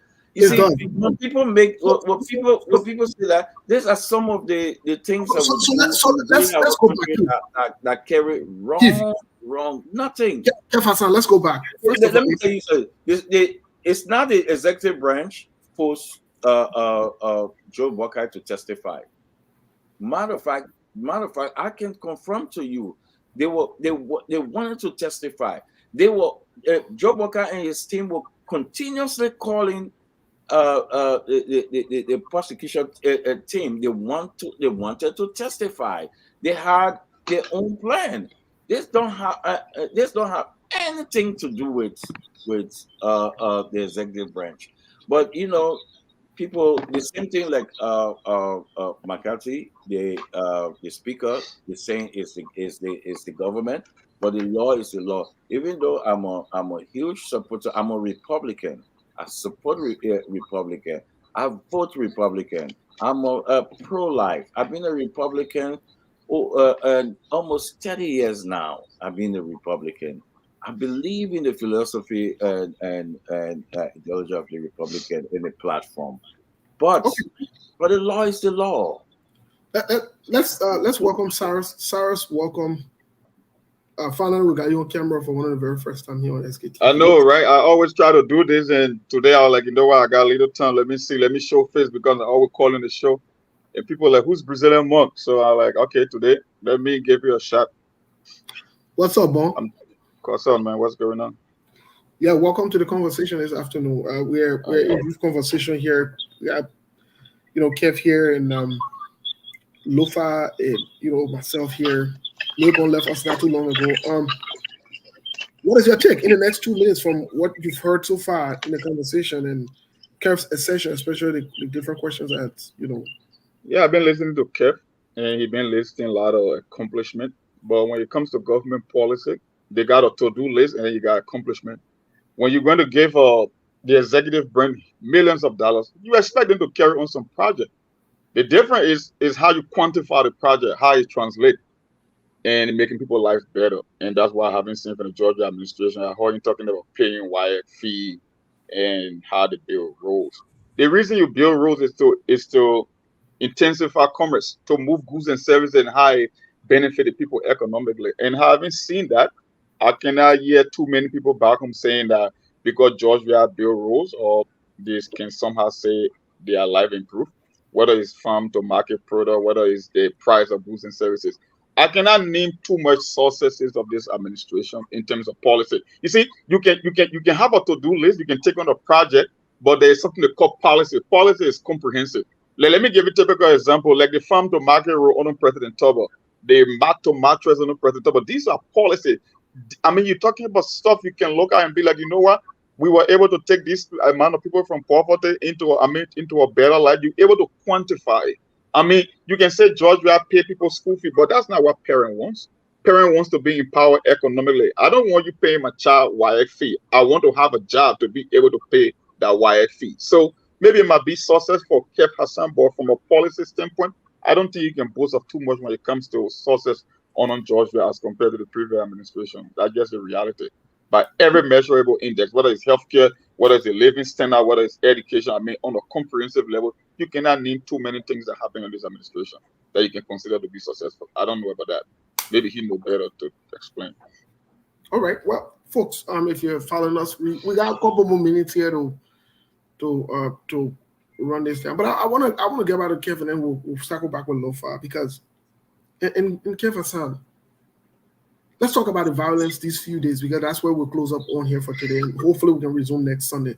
Let's talk about the violence. You blame the Unity Party or the MDR or Prince Johnson and Cam or Joseph Yuma Boakas Cam. Why are you letting the blame on them?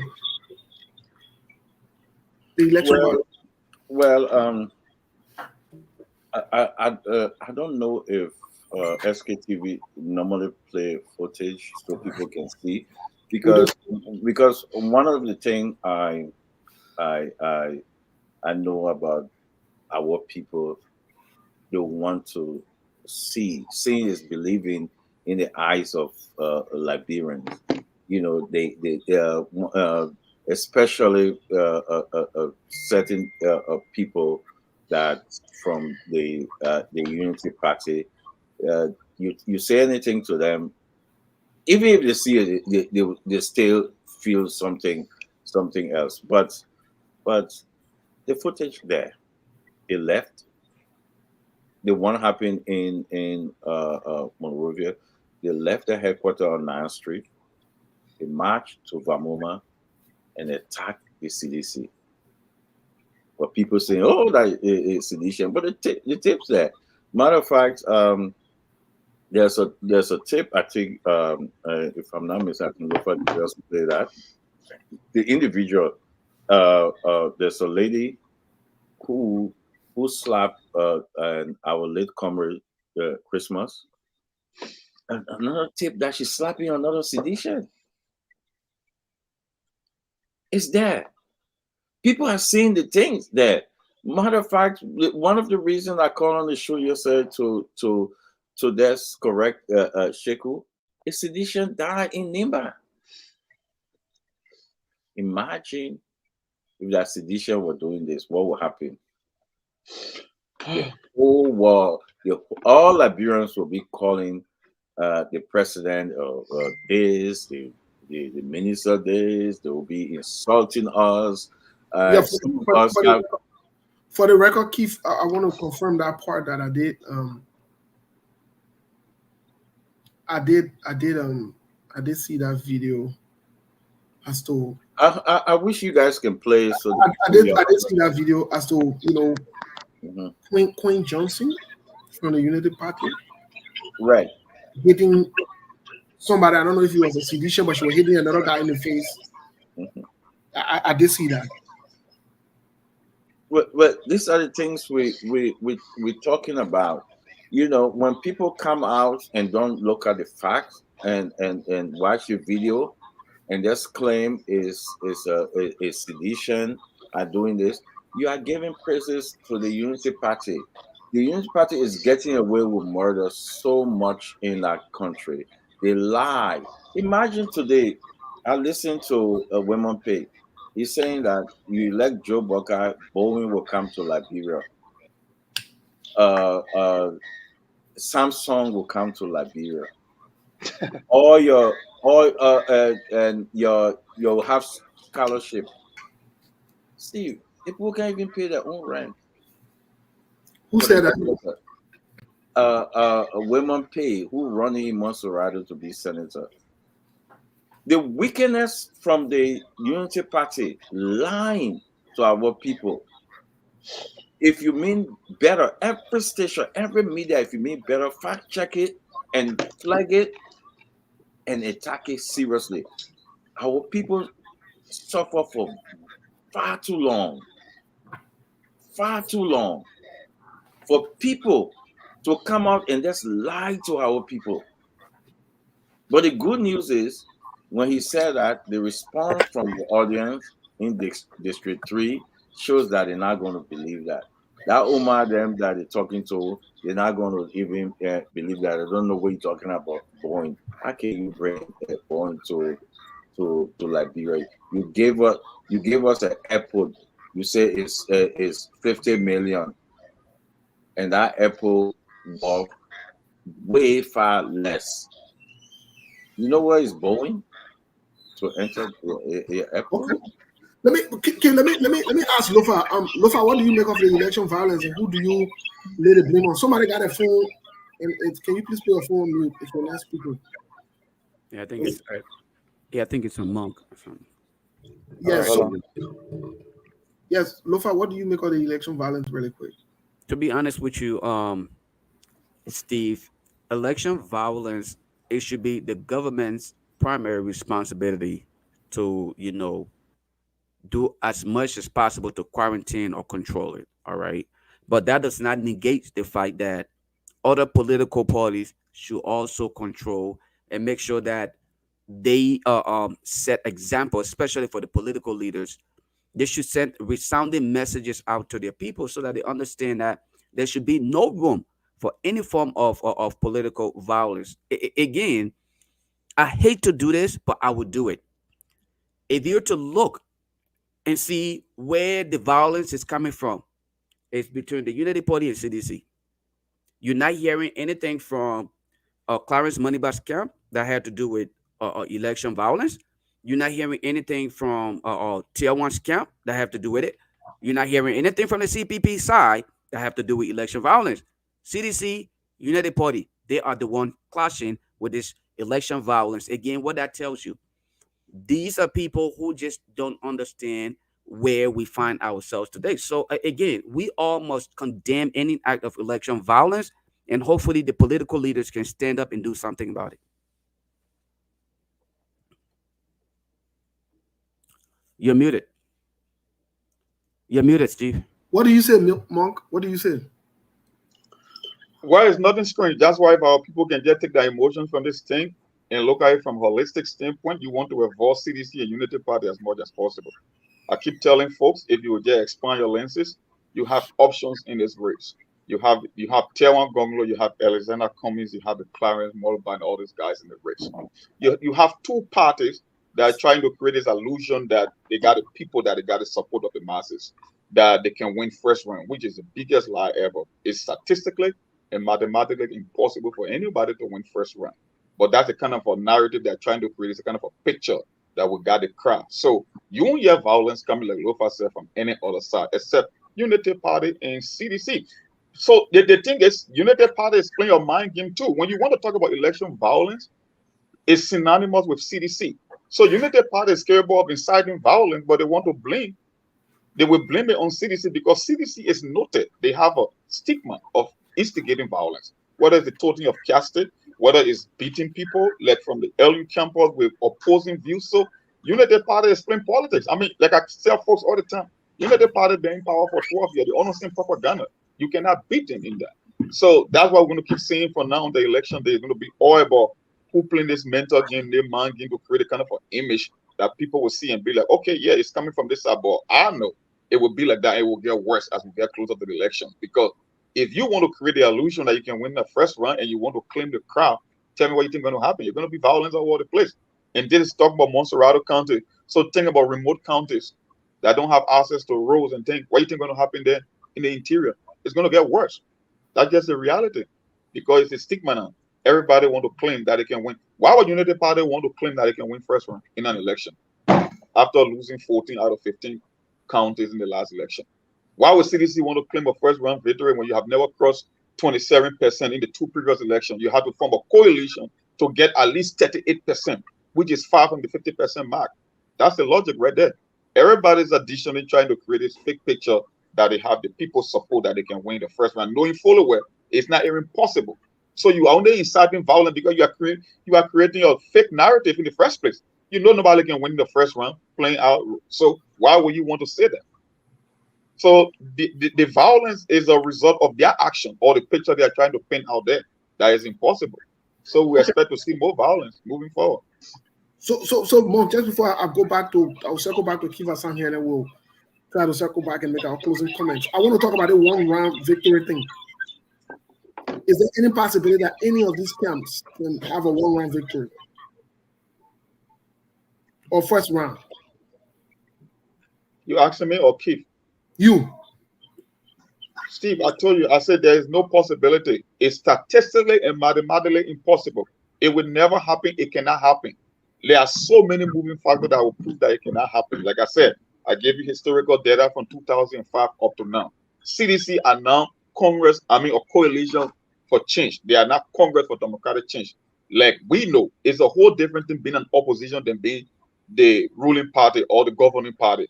You know, you got a lot of lapses. Okay, yeah, we can say incumbency come with certain advantages, but you know there are also downsides to being an incumbent. Now you have to show result. You cannot only make promises. So what make you think, I will believe, if George Weah could form a coalition and come up with 38%, you will want me to believe now with all the poverty and failed policies happening in the country that he can get 50%?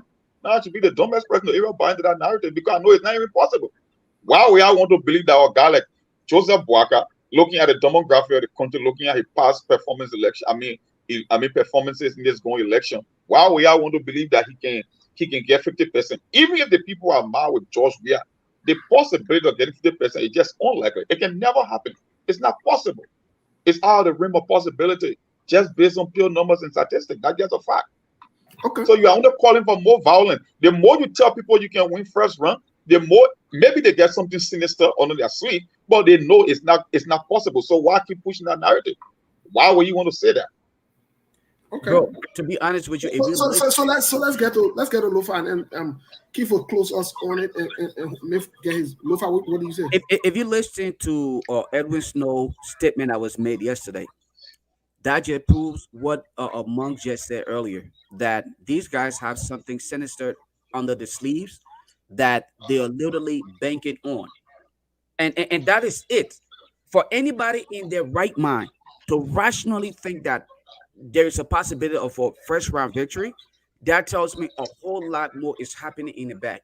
And this just tells me that the opposition should actually roll up their sleeves. They need to put in place all of the needed mechanisms to erect the needed checkpoints, or else we will be right back to where we will say, for the sake of peace, just as often as it is done in Liberia, where people will say, you know what, let's just let it go for the sake of peace. Let him just go 6 years and then we'll be done with it. But this will be 6 years of innocent people who have to go through all of the struggles again, simply because they want to maintain the peace and stability that is claimed to be in Liberia today. Now, one can say the word peace is relative, because if you would say people are going to bed the way they're going to bed in darkness, people are dying from curable diseases, is all considered peace, then so be it. But let me say this to you. There is no way. After listening to Edwin Snow statement he made yesterday, these guys are working tirelessly to rig this election, and they will do anything possible. Initially, I was saying to the opposition, let us not, use this. I think it was more like a fear tactic, fear mongering. And I started to say, no, let us not kind of, put these messages out there. But after listening to Snow of all people, God, there is something going on. Snow of all people. Let me comment. Let me comment. Give a quick second, Steve. I hope Keith hasn't talking about shellacking. You see, midterms election is a snapshot of things to come for the general election. I hope Keith Hassan making some analogy between the U.S. system and Liberia system. That's a two different things. It's not even the same. In America, the reason they get something called the balance of power. American people are traditionally known for not giving one party three branches of government. When the Democrat is in the White House, they want a Republican to control the House. That way, there is a balance. So it's a traditional thing. In your case, it's apple to oranges. You claim Monserrate was your stronghold, and you got shellacked back to back within the space of 13 months. So you cannot say that, you cannot use the midterm election to forecast the general election. No, that's a different thing. We know that in Monserrate County, which constitutes almost 35% of the electorate, if you can lose their big term back-to-back election, it knows that there is real life flashing in the future. In America, it's not the same. It's a balance of power. So don't make that comparison that, because in America, it's a shellacking, or because the president won the White House. No, in America, it's a tradition.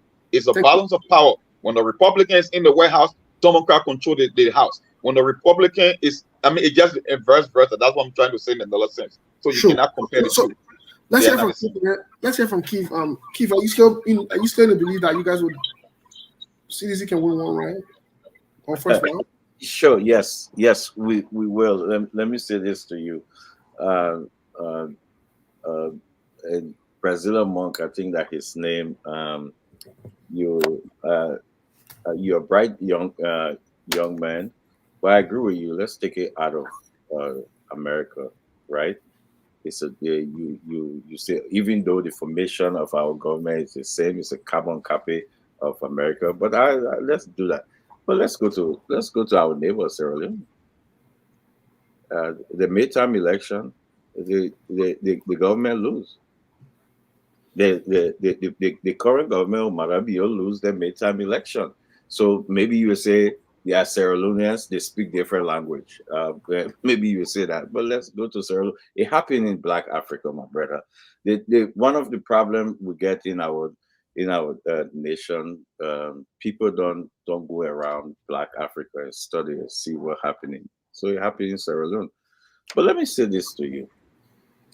I want you, first of all, before I go there, during the registration, the CDC register more people than the opposition. More sedition went to register.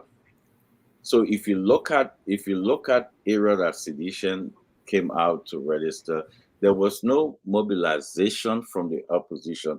Let's take, for example, when the registration was going on in Grand Bassa County, you know where Yomli Kanga was? Pennsylvania. She was not there. But the CDC registered people. So all around the country, CDC mobilized their base to go and register. That's what we did. We called upon our people to go and register. So our people went out there. Then secondly, let me ask you guys something. Look at the map of Liberia, where the battleground is right now, Lofa and Nimba. Are you seeing any battleground with opposition in the southeast or the western and belt? The Bassa belt, the only thing we have in there, the CPP in Grand Bassa with the Charlene factor, is there.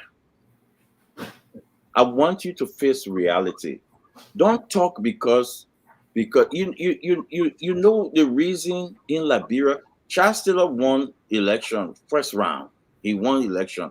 You know who are making it difficult for Ellen Johnson Sirleaf to win first round? Matter of fact, 2005, we won. We were shy of the 50+1, but we won first. But we were shy, and they came and won. So Keith, hold on, let's get this thing clear. Are you saying you guys are going to win 50+1, or you're going to tap the election to go to the second round? That's what you guys. Yeah, so we're going to win 50+1 first round. Okay. Can I come in? Moses? Can I finish, guys? Can I finish? You're winning. Listen to we got it. The program, we got 8 more minutes on the program. Yeah, let me just do this in 1 minute. I want you guys to understand this. Don't just talk. Look at the map. Look at the western belt, the Bassa belt, the southeast. Look at those places where you see the opposition are formidable. Ask yourself the hard question. Don't just talk. Ask yourself. The only place right now is the battleground in Liberia is Nimba. The hard zone is in Nimba and Lofa. Matter of fact, Nimba is more a hard zone than Lofa. We will win Lofa. Take this, read my lips. We will win Lofa. So the hard zone right now is in Nimba County.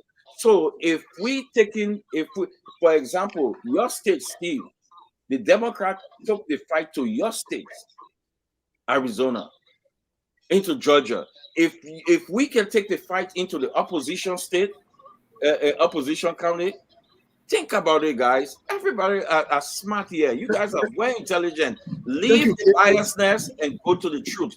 We are on the offensive. Yeah, we'll come right back to you to your closing comments. Mm-hmm. I think Kev is frozen, but we'll come right back to you your closing comments, and then hopefully, Monk, make a point. Your closing comment, I beg you. I love listening to Kev because he's a walking contradiction. You just need to pay attention. That's why he referenced. I told you, except they have something sinister, the numbers are just not there, no matter how you turn the map. I told you that why he mentioned Black Africa. He's trying to tell you that it corrupt.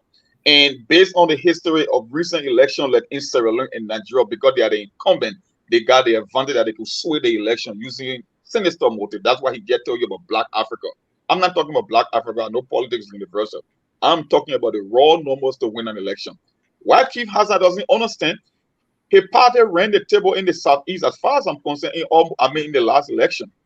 So why they were never able to win in round one, even in a coalition, the state came up with 38%. Now he wants to tell you that they are competitive in Lofa County. Okay, let's just say for hypothetical reason, even if you were to come out number one in Lofa County, the second largest county on the political map is Lima County, and we all know the factor of the dynamics. The guy who supported you the last time, he's not even with you. So even if you want to make Lima County a battleground, you still won't have the number to give you 50% plus one in round number one, because Lofa is not the same as Lima County. So let's just say, for argument's sake, we could give you 50% or 55% of Lofa County. You still won't get that magic number of 50% plus one. It's just statistically impossible. That's why I told you they got sinister motive. It's the reason why they told you that the population have increased immensely in the southeastern region, because they believe they can steal election over there. It's remote. They got a reason. That's why he's telling you Black Africa. He's not talking about the numbers. He's telling you the advantage that they have because they are empowered now. They can rig the election and walk away. That's what he's literally saying, using coded language. That's just what it is. Thank you, no. Kev, we'll come with you. Okay. No, please. I can't allow listen. Kev, we don't want to make it back and forth. We'll come with you so that you can do your, because we got 4 more minutes. Thank you. Yes, okay, go ahead. We got 4 more minutes. I gotta be off. Let me use this opportunity to close up on here and say this, right? I think going forward, it is clear after listening to Snow that again there is something sinister. The Unity Party's sleeve, for which they are coming out here and telling us, excuse me, not the Unity Party, CDC, excuse me, to come out here and tell us that, hey, they will possibly win the election in the first round victory. It's not going to happen, and we will keep our eyes open. I don't know where you guys are getting these things from, but let me just say this to you. Liberians, their eyes are open, and they will do everything possible. That statement you made about you guys registered the most voters, right? Let me tell you something. Having to register an individual does not necessarily mean that that person is going to vote for you. Are you even taking this into consideration? Because you register. So all of the statements or all of the stories that were out there that you guys were selling voter cards and all of these things, from that statement alone, that can actually be true, that you guys were actually selling voter cards. You were actually purchasing people's voter cards. And that's the reason why you're telling us that you register more voters than the opposition. How were you able to determine who are seditious, are registering, who are again, we know what you guys are going to do. There will come a time where it will not happen. Let's just say this. It will not happen to move Liberia forward. Thank you, Steve, again, for having me on here. Thanks, guys, for being here. Kev Hassan, it was a pleasure. My man, Monk. We'll talk again later, guys. Yeah, Kev, what's your point here? So let me just close with this. Lofa, I hope you understand. Every political party do have a base. We do. So in it happened. When I mean every political party, I mean every political party in the universe, everywhere in America. So you galvanize your base in terms of registration. It happened in America. Yeah, they do phone call, go and register, go and do that. So that's what you do.